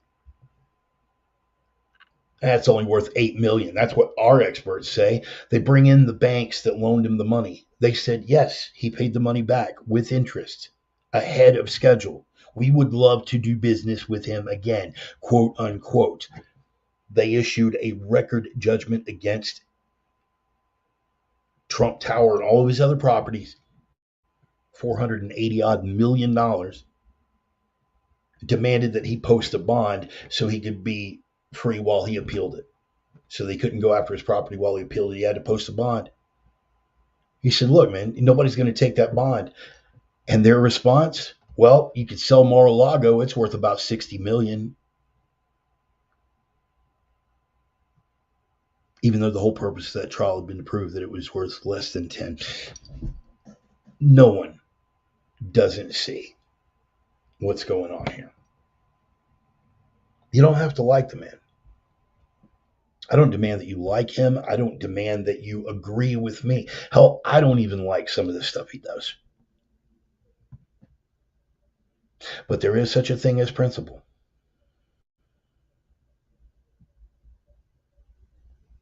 The other side does not have it. So they cannot expect it of me. They cannot expect it of us. And you should not give them the luxury or the courtesy. This is war. I literally no longer care what happens to the other side. I literally only care about winning. Because those are the rules that were laid out by the people who have been trying to take us down. They have pulled out all the stops. For all of their lip service about saving democracy, the only way that they can save democracy, allegedly, is to keep all opposing parties off the ballot. Because our president is doing such a phenomenal job that no one wants him. This is war. It is war for the very soul of the West. When I Googled Trump trial under the all search, I'm just going to kick it to a news search. The Hill says the majority of independents say that Trump received a fair trial. You know, adamant as they are about the truth and everything. Washington Post, many Republicans fall in line behind Donald Trump by criticizing trial. Recapping the Trump hush money charges. Rubio gets blowback for comparing Trump trial to Cuban show trials and executions because that's exactly what it was. And the people who are perpetrating that, and the people that are lying about it, they know that. If they really believed in their heart of hearts, you give some people a pass. Ryan Thaubrun is an idiot because he believes that NPR is still honest news coverage. He receives nothing but information from within that echo chamber, and that's common enough. That's common enough. So do I give him a pass because that's all that he's exposed to? No, I do not. Because if he's had anyone plant in his ear that maybe you're not fully informed and you don't do the follow-up, that's on you. So no, I do not make exceptions. This is why people are being systematically, unceremoniously cut out of my life.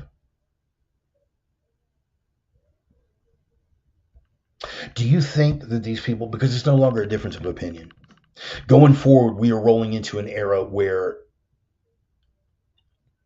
if they are able to keep Trump out of this election, if this regime is able to hold on to power by hook or by crook, if they are able to hold on to it, we're already there. We're already seeing the early stages of weaponization of the three-letter agencies against political opposition. You've got global financial interests. You've got American corporate interests against what the American people want. What do you think is going to take precedent for the state? But getting back to my quote from Cernovich earlier, and I want you to read this, and I want you to let it sink in. When the Berlin Wall fell, and guys, this should be no shock to you. We've done entire sermons on this. When the Berlin Wall fell, the Stasi files were opened. Spouses spying on spouses, friends on friends. Your never Trump colleagues will try to kill you or steal your house if they get a chance. Recognize the moment we are in. Time to ostracize these people totally. Truer words could not be spoken with regard to this, and I don't care who they are. I don't care how long you have known them. Do you think your supposed closeness is going to save you? Look what people were wishing on their fellow man. Look what people were wishing on their fellow man just during COVID. people that you thought you knew, and you saw them publicly advocating for you to have your children taken away because you refused the vaccine. And if you confronted them, what's always the out? Oh, we don't mean you, not you. See, you're one of the good ones. One of the good ones. What a classic. What a classic. You're one of the good ones. There aren't any exceptions when it comes to that. This isn't a matter of difference of opinion anymore. And look, I say this fully knowing it's already too late for me. All right. I am too high profile. I'm too high profile, and I guarantee you I could write down 10 names right off the top of my head right now that would fully turn me in to the secret police in a second. Wouldn't even need to get any benefit out of it. Wouldn't even need to get any benefit out of it. Wouldn't even be a matter of, well, if you tell us who's with the insurrectionists, we'll give you some of their food and supplies, and no, they wouldn't need that. They wouldn't need that. Why? What did C.S. Lewis say? What did C.S. Lewis say about tyranny being exercised supposedly for the good of its victims?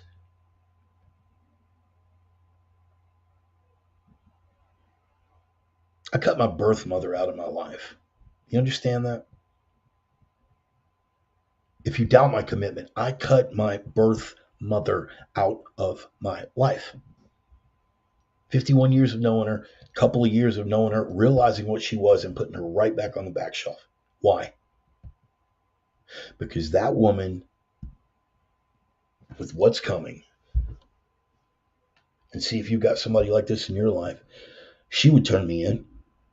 She would turn me in a second, since I'm so disappointing to her and how saddened she is at my advocacy for murderous insurrectionists. And she would turn me in and in her own head convince herself that she did it out of concern for me.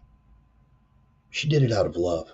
She was worried that I was being radicalized and that she was hoping and praying that they got me to re-education in time to save my delicate little head. You don't think you got people like that in your circle? You don't think you got people like that in your family? You do. Time to start cutting them loose. The ones who even express tangentially that they're remotely okay with this.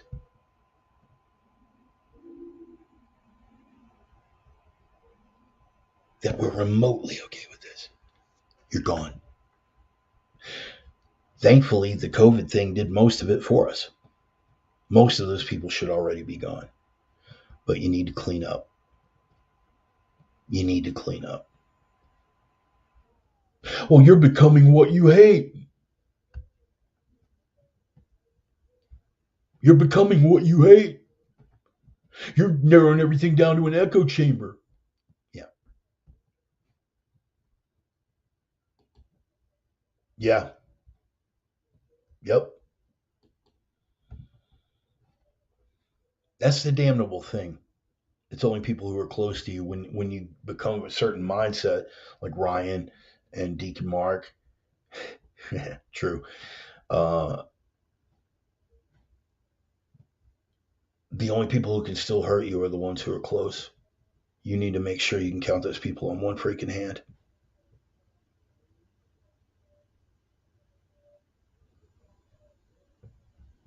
I'm on social media now for my audience. And without going into too much detail, that's about to get tightened up.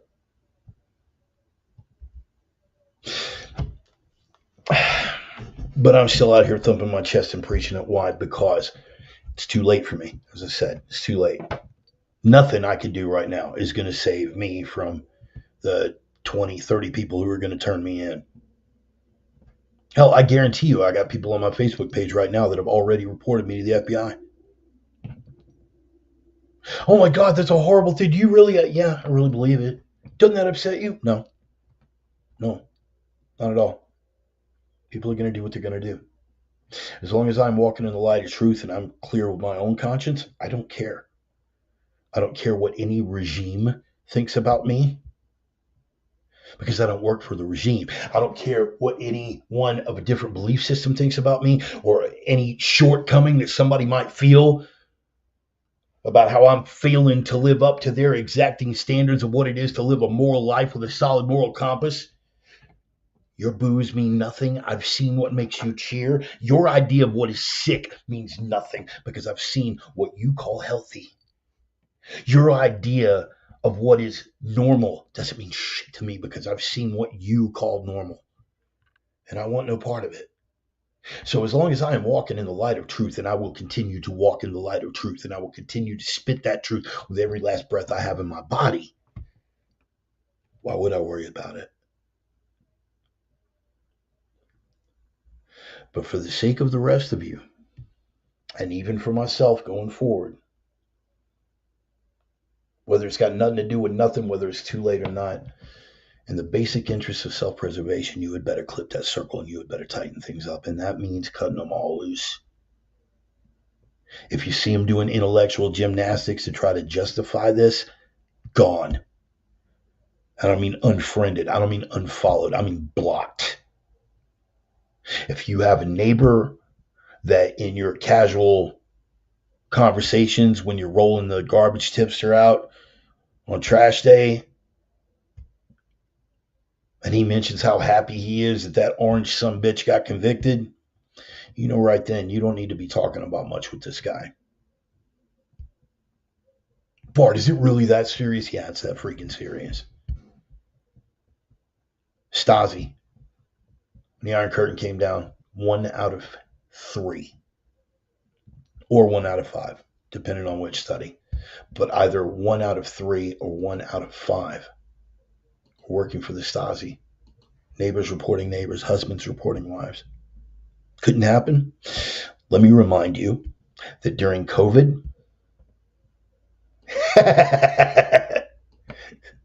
bastard, during COVID, and I'm sure it was worse in the larger cities, Spokane police had to release a PSA. Spokane Police Department had to release a PSA telling people to stop dialing 911 over neighbors not masking or not social distanced. They said you can still call and report them, but to call the Crime Stopper tips line, you can't dial 911 for that anymore. Not, hey, this is stupid. You're reporting your neighbor for not wearing a mask. What the hell is wrong with you? No. Go ahead and report them. Just don't use 911. And they had to come out with that PSA because the 911 board was getting overwhelmed with it.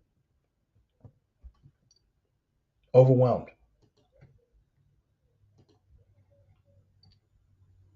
Stasi Karen.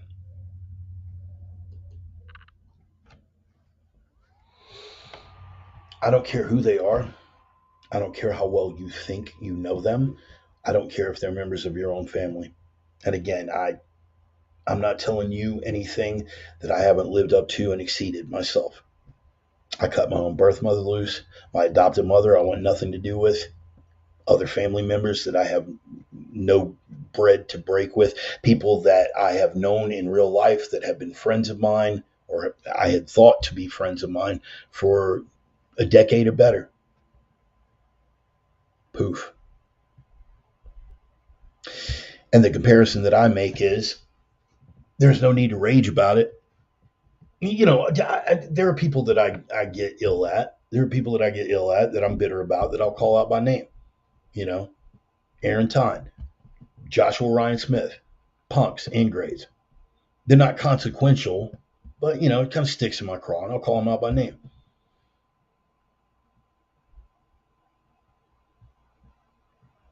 But I don't make a big production when it comes to cutting them out of my life. When I cut Aaron loose, I told him, I forgive you, bro. I forgive you. Going about your business. Josh, I just ignored. All the rest of these people, basically what I'm saying is I didn't need to make a big production of, I'm cutting you out of my life. Because what that is saying, I really wish you would change your way so you could still be a part of my life. I don't want them. Vaya con Dios.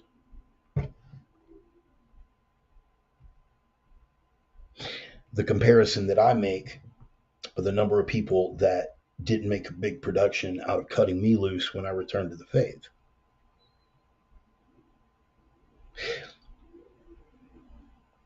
The only difference being I'm actually cutting them loose. These people didn't make a big production over, hey man, you're freaking me out with all the Jesus talk, dude. I mean, we can't kick it anymore. I want to hear the old school Bart stories about, tranny hookers and chicks blowing dogs for crack. That's what I want to hear about, man. You're no fun anymore. They're not going to tell me that.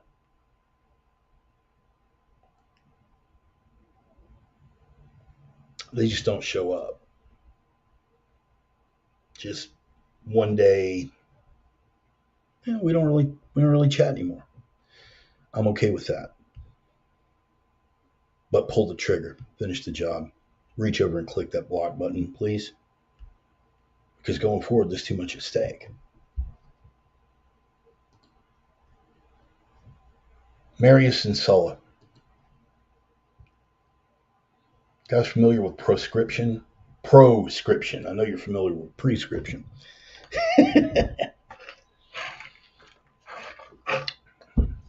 In ancient Rome, if a citizen was declared an outlaw, they confiscated their goods and gave it to anyone politically connected or supposedly affected by their supposed wrongdoing. If you were proscribed, rewards were given to you if you killed the person who was an enemy of the emperor and therefore an enemy of Rome.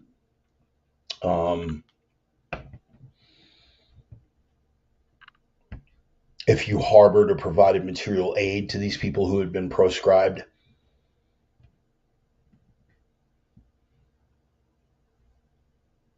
There were severe penalties. Severe penalties. Nobody can think of creative deaths like the Romans. Ask the carpenter.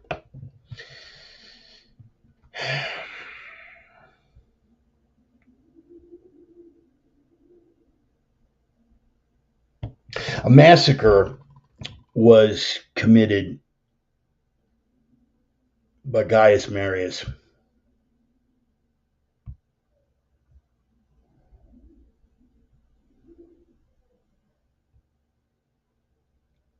Against the allies of Sulla.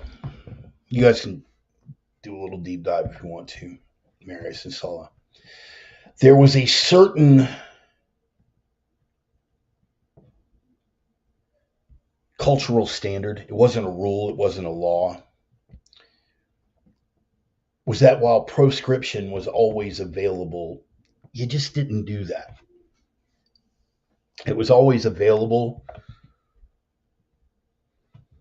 to Roman emperors. It was always available high-ranking members of the Senate, the politically connected, the wealthy. You could get things done through having someone proscribed. But it was something that you just didn't do. Until Sulla did.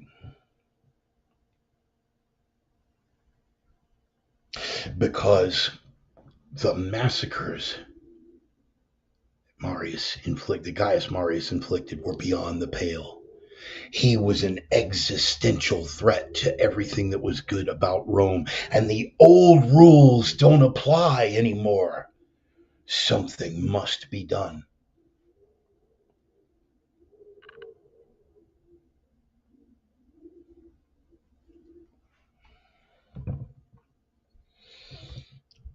Somewhere between 600 and 4,000 of Sulla's enemies were proscribed. Their material wealth was taken. Many of them were killed.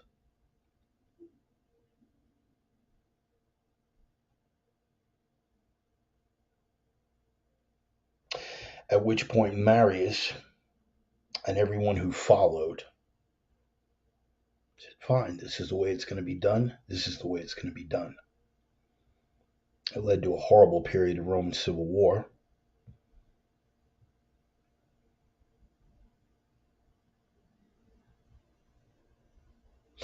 All because somebody opened that box. We are at that Marius and Sulla moment as of this week.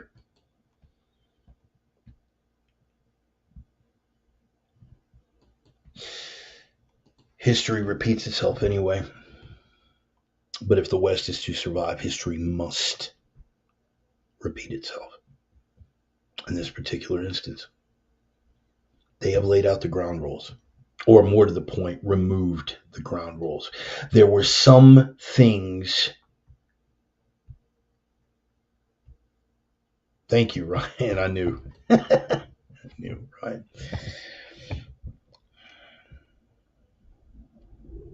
There are some things that were off the table. Everybody knows, right? Everybody knows all of the horrible things that all of these U.S. presidents have been involved with. George H.W. Bush, George Sr., head of the CIA, bodies on multiple continents. The Clintons, do I even need to elaborate? Everybody knows. And it's frustrating as hell for both sides to know that these people are neck deep in all of these horrible things and never see anyone prosecuted. Their justification for feeling the way that they do about this show trial against Donald John Trump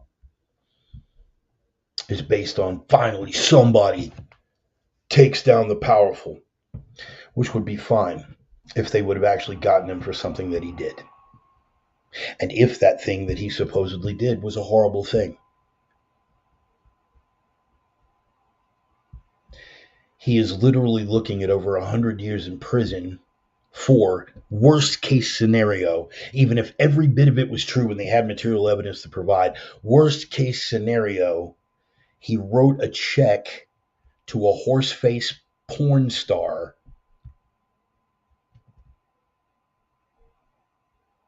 to tell her to keep her mouth shut going into an election season. Assuming everything is true, that's the worst thing that he did. And they are willing to suspend the entire democratic process for that. Well, it's all the other things. It's all the other things. Okay, well, we're 8 years in now, and he is the most investigated man on the planet. And we can all concede that the full weight of the military and intelligence aspects and all the three-letter agencies despise the man as a threat to the deep state, and they have investigated him for everything. And the propaganda ministry has 100% been against the guy, and they have tried to put everything on him. And in 8 years, you come up with he wrote a check to a whore. For that, you're willing to suspend every trapping of the democratic process. No one is above the law, except for Hunter and Hillary and illegal immigrants and Nancy Pelosi and everybody on Epstein's client list and Charlie Schumer. And this is how you wanted to push it. And for what reason? Because you knew you couldn't win.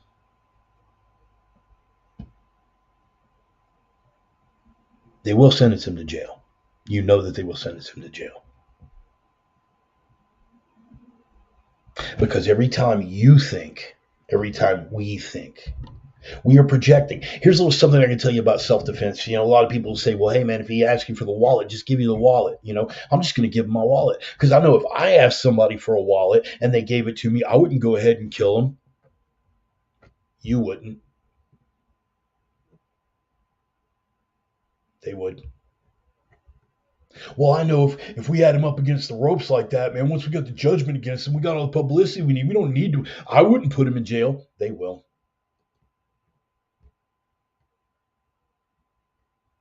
They can, they will, and they are. The sooner you realize that, the better. That line's been drawn in the sand. You need to decide which side of it you fall on and who you allow close to you and under what premise.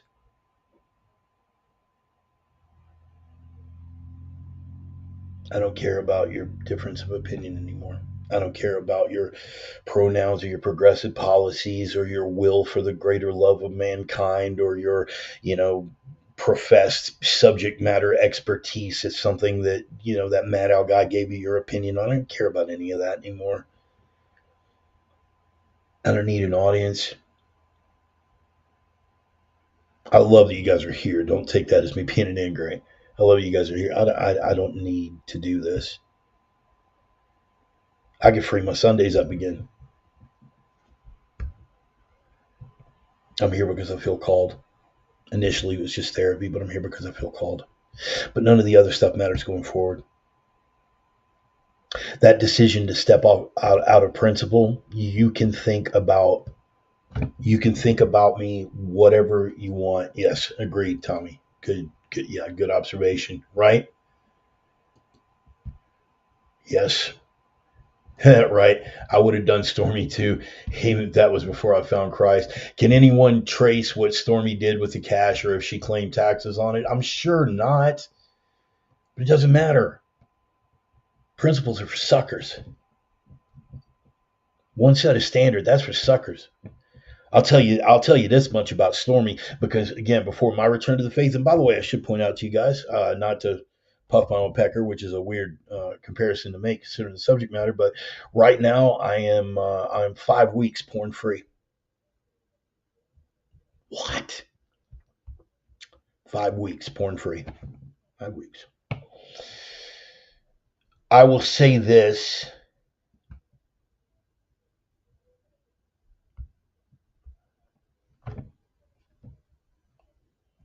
Oh, dude, that's an interesting side note about you that I wasn't aware of, Dennis.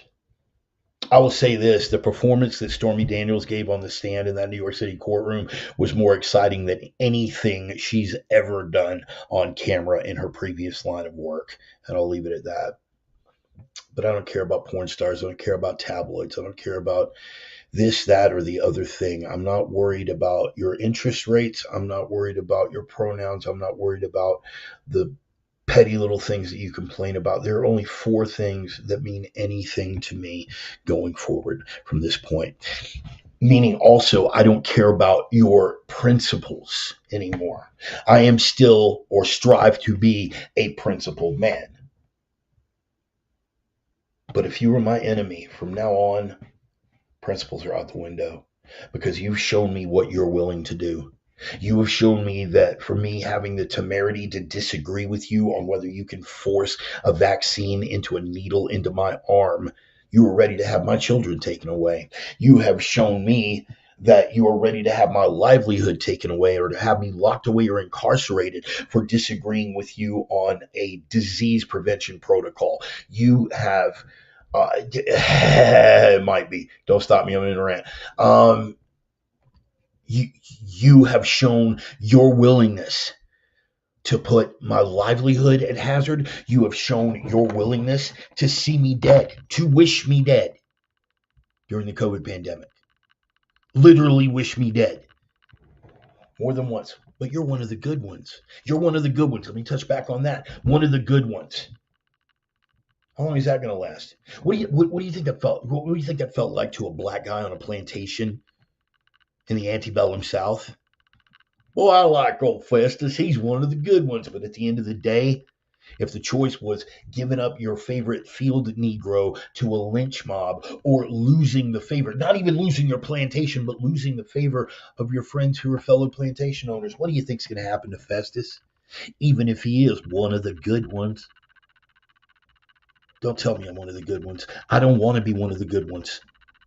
I want to personify everything that you hate.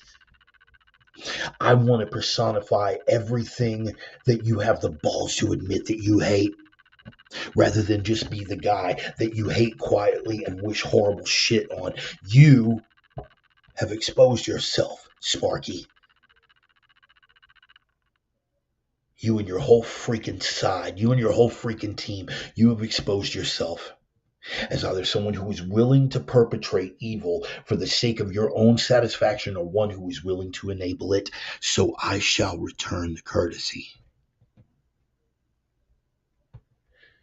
When that lawfare script gets flipped, reap it. Reap it. If you were looking for sympathy, quote a movie soundbite, if you're looking for sympathy, you can check in the dictionary. You'll find it between shit and syphilis. You will not find it here.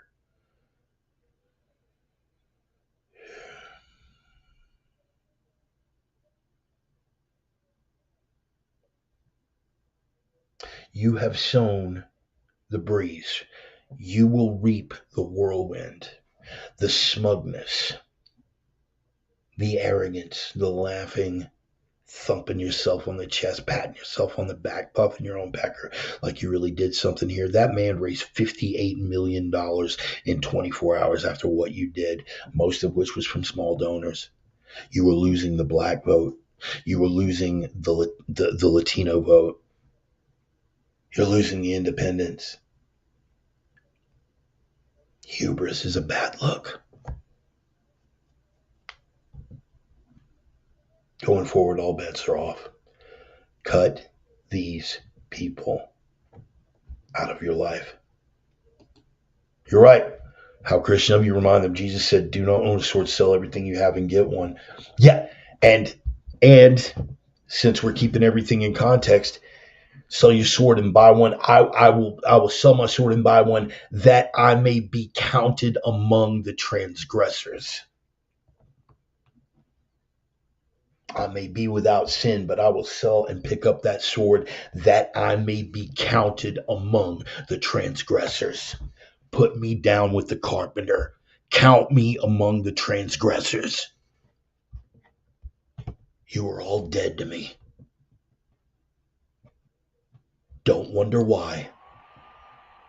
Don't shed a tear. You sowed the arrogance and the hubris. Reap it. Going forward, no matter what happens, if that orange man does wind up being everything you've accused him of, you have no one to blame but yourself. Don't let these people close to you, guys. Don't let these people close to you. And in the meantime, as we push everything else away, we draw closer. If we are an ideological echo chamber, let that echo boom.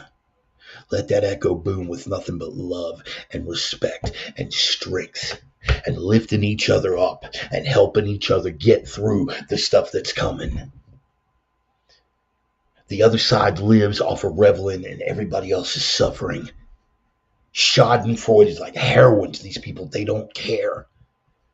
Because seeing someone else suffer is the only thing that makes them feel elevated. Because they are weak, because they are spineless, because they are spiritually dead inside. They have no morality, they have no happiness, they have no joy in their life, they have no substance, they have no structure. They are a block of ice on a frozen plain in Valhalla. They are in death as they were in life. They are nothing. We are not them. We are going to build this. We are going to hold each other together. We are going to hold each other close. We are going to hold each other up. We are going to hoist each other up. We are going to lift each other up. We are going to brighten each other's spirits. We are going to stand where the others have fallen. And if your brother is falling, you are going to help him to stand. Because we see what it is going forward. And we are not without substance. We are not without culture. And we are not without strength. They have no idea what they have just unleashed.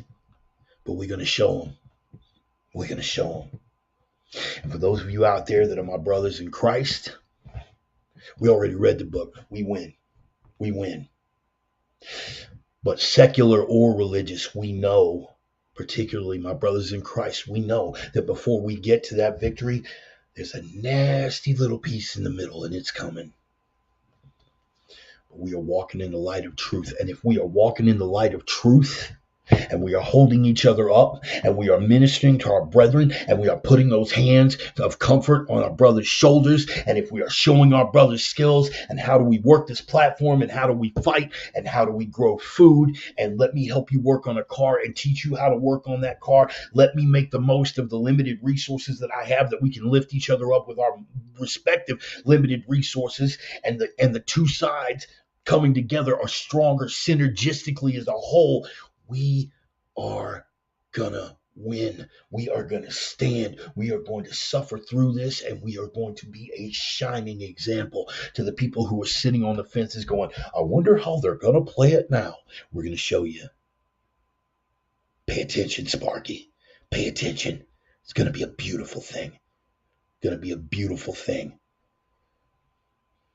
We are going to be God's highest expression on this planet. We are going to stand in the face of what is evil. We are going to call it evil. We are going to stand for the people who can be saved, and we are going to save them. And for those people who can't be saved, we break no bread. We break no bread, and we waste no time. But in the meantime, there are enough of us. There are enough of us, and every one of y'all watching out there, at least the people over here in the comments section, all of my brothers, all the ones that know me in real life, we have all seen individually more hardship than these weak sisters on the other side are ever going to see collectively in the span of their entire life. We can hold it down by ourselves. So imagine what we are capable of collectively if we are truly conscious and looking out for our brothers. All we have is us. The government's not going to save you. The police are not going to save you. Ideology is not going to save you. Hell, man, that big expensive AR-15 that you paid all that money for and don't train with, that's not going to save you. No one is coming to pull your ass out of the fire. So you had better be ready to stand and embrace the burn. Because all we have is me, you, boss man and a carpenter, and a nice little guidebook that he left for us. Spend some time with your face down in that guidebook. Last book, last chapter, Revelation. Maybe you've heard of it. Spend some time with your face in that. Know what is coming and embrace it like Christ would want you to embrace it. Selling everything you own, sell your cloak, buying that sword, that you may be counted among the transgressors. Because walking in the light of truth is a transgression. You can go ahead and count me among the transgressors. And I will stand with the carpenter. And I will stand with the boss man. And I will stand walking in the light of truth. And I will stand proudly, bleeding and dying next to any one of y'all that feels the same way. So however you're feeling about it, say the word, brother. Say the word. Because if we're walking in the light of truth together, even if we don't share the faith, if we are walking in the light of truth together and working towards good, working towards what is right, being able to call evil evil, I will stand with you, I will bleed with you, I will die with you. And on my way in the door, I will put in that good word. He was a righteous man, and he died doing righteous things. He did not die a coward.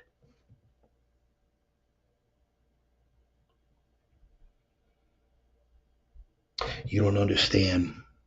You guys on the other side, some of you guys that were on that short friends list we were talking about earlier, y'all don't understand.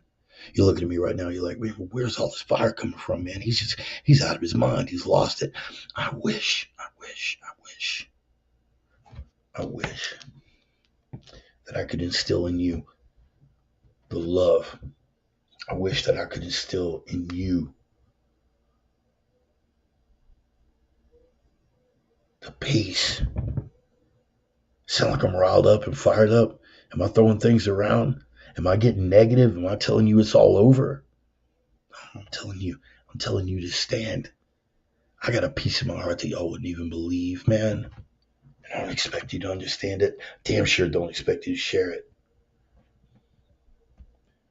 Oh, Ryan just hit with my closer.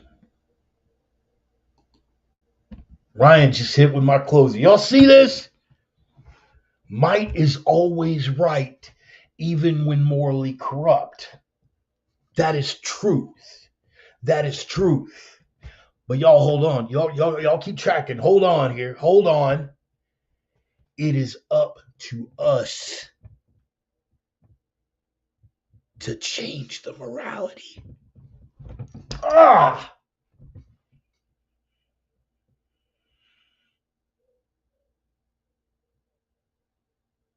Y'all feel that?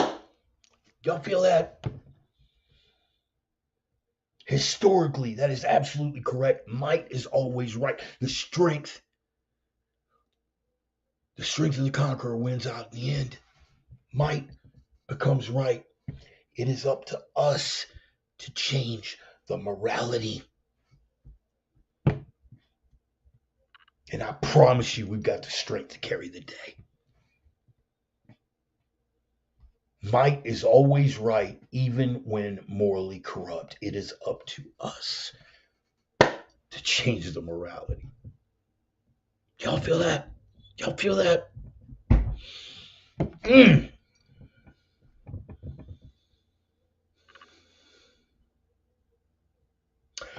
What a blessed gift to be saddled with such responsibility.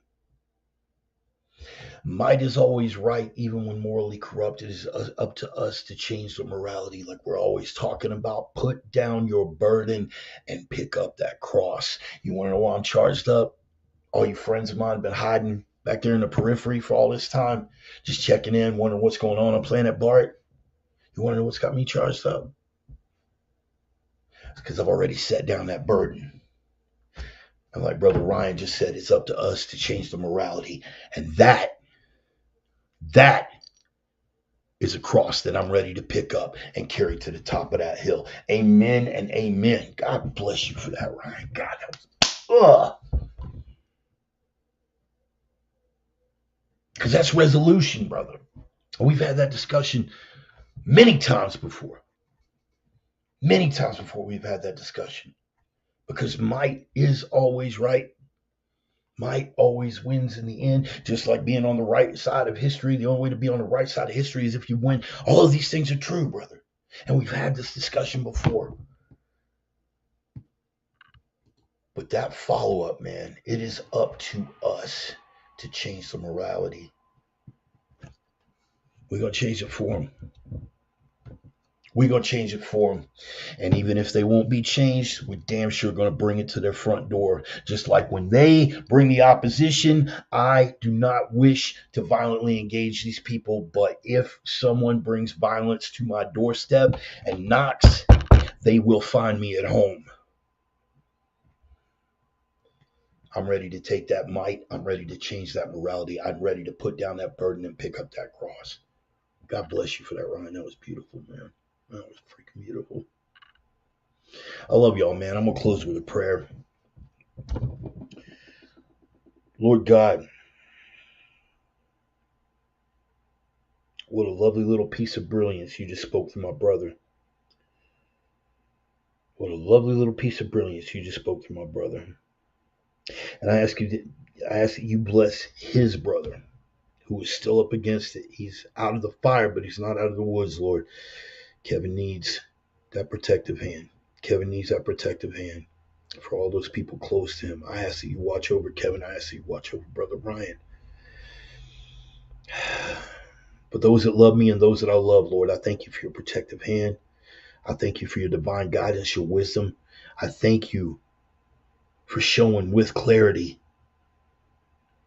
when and how that divine plan comes together. Sometimes when I can't make sense out of it, and just at that moment where I'm racking my brain and it doesn't work and I can't figure out, I can't fathom this, and you give me that 1 minute of insight, that 1 second of clarity, Lord. You drop that in my lap and it all comes together. It is worth 1,000 prayers, Lord. That moment is worth 1,000 prayers.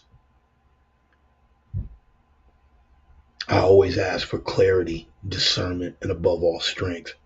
Lord, we are up against it right now. I pray for this nation. I pray for the good of righteous people. I pray for the good of the downtrodden, the meek, Lord,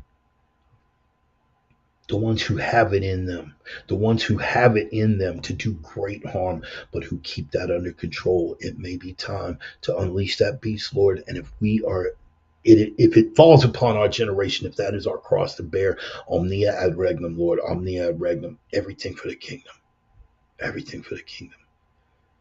Vidas in Cristo, strength in Christ, Lord. For my brothers who don't share the faith, bless them, Lord. Bless them. Bless them especially. Because your will and your divine plan can radiate through them in a way that will resonate in ways that simple words can't suffice. And the righteous men that stand beside me that do not share the faith, they share the code, Lord. And they can be vessels for your will and your word as we all strive to be. Give us steel in our spines for the fight that's coming, Lord. Help remove the scales from my eyes and wax from my ears that I may be able to see and hear your plan as it works through me and through those around me, Lord. We are ready. We stand ready. Omnia ad regnum, everything for the kingdom, Lord. I pray these things in the name of the risen Christ whom I ever serve. Amen. Man. Love y'all. Love y'all. Every one of y'all for coming out. I'm looking at my count up here in the, where am I? Right there. I'm looking at my count, my production screen. I'm seeing quite a few people out there, man. Quite a few people with eyes on the program. Good for that. I thank every single one of y'all. I thank all of my brothers in Christ for keeping up prayers for Kevin, man. For keeping your eyes on Christ, knees on the ground, and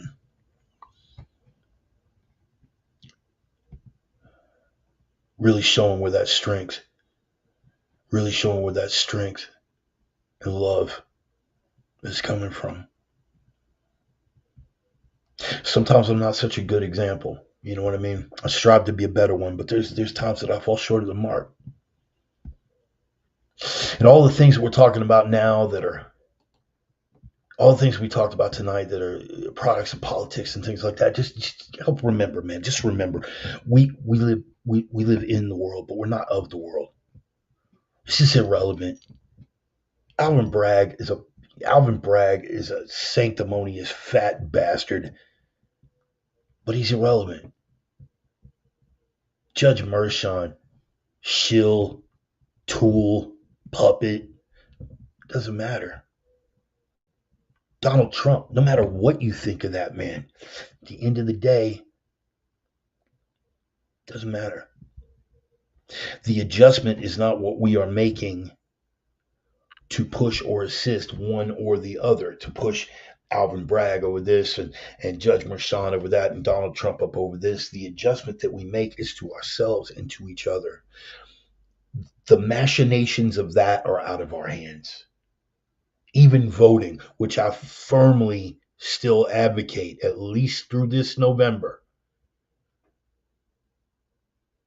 That's all you really do. Do we have any control over what's going on in New York City or at Mar-a-Lago or in Washington, D.C.? We have any control? No. We are in the world, but we are not of the world. My voice is to help us lift ourselves and lift each other. And I meant what I said, man.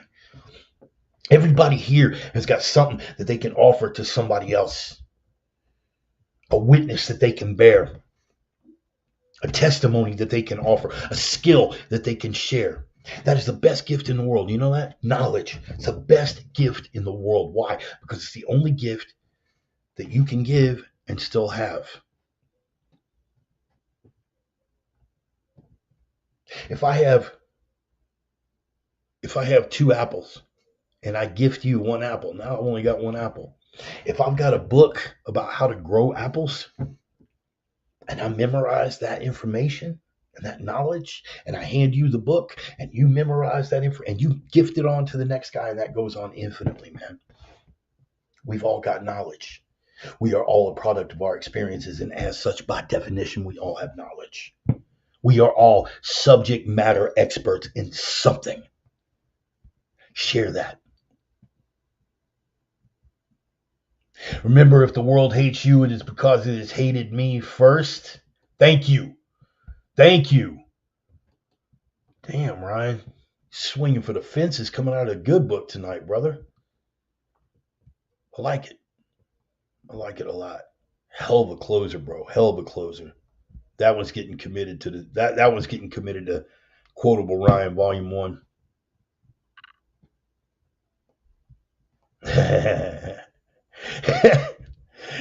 Roman, I'm not even going to dignify that, bro.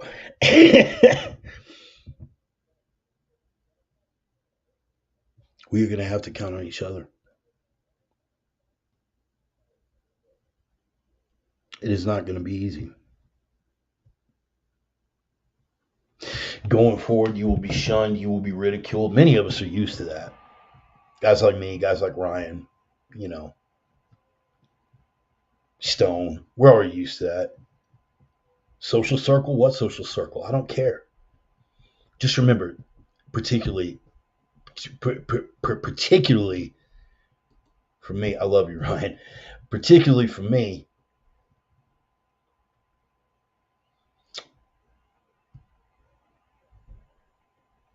I have my circle and then I have my audience. What I'm spitting to the audience. The people who are in the audience that receive it and they're on that level and can get something out of it and bring something home become closer and part of the circle, even on the periphery. My inner circle, good luck. I'm already over quota.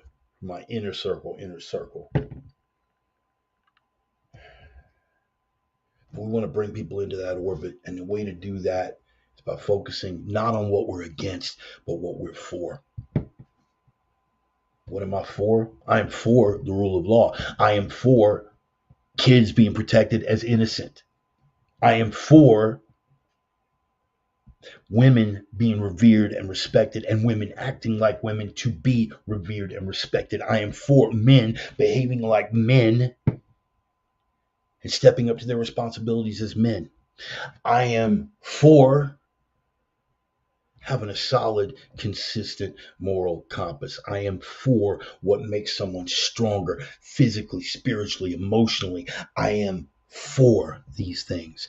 We're going to get a hell of a lot further worrying about what we're for than constantly pushing what we're against. So if I crossed the line on that tonight and it got into that negative, I apologize. I will try to do better going forward. I love y'all, man. I'm going to pass that digital collection plate around. You guys already know, man, I'm on Venmo, I'm on Cash App, I'm on PayPal, I'm on all that good stuff, pretty much every format, Facebook Pay, you name it. Just go ahead and kick something down if you can. But hey, man, remember something, and I'm not just blowing smoke here, guys. It's always cool, and you guys out there that consistently contribute, you know who you are, and God love you for that. But understand, man, I'm working, right? I'm working, and I'm making good money working my Tonka toys out here in that big hole in the ground, okay? So I'm not counting on that for survival, so don't ever feel obligated. I love that y'all kick down when you can.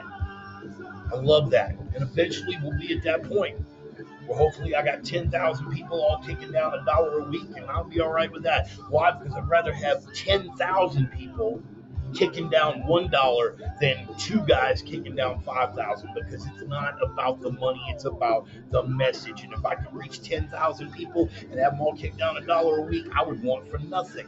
You understand me? Meantime, between time, man, I say all that to say this. I appreciate you guys that can and do, but it's a labor of love, man. I'm carrying the message, right? So don't ever feel obligated.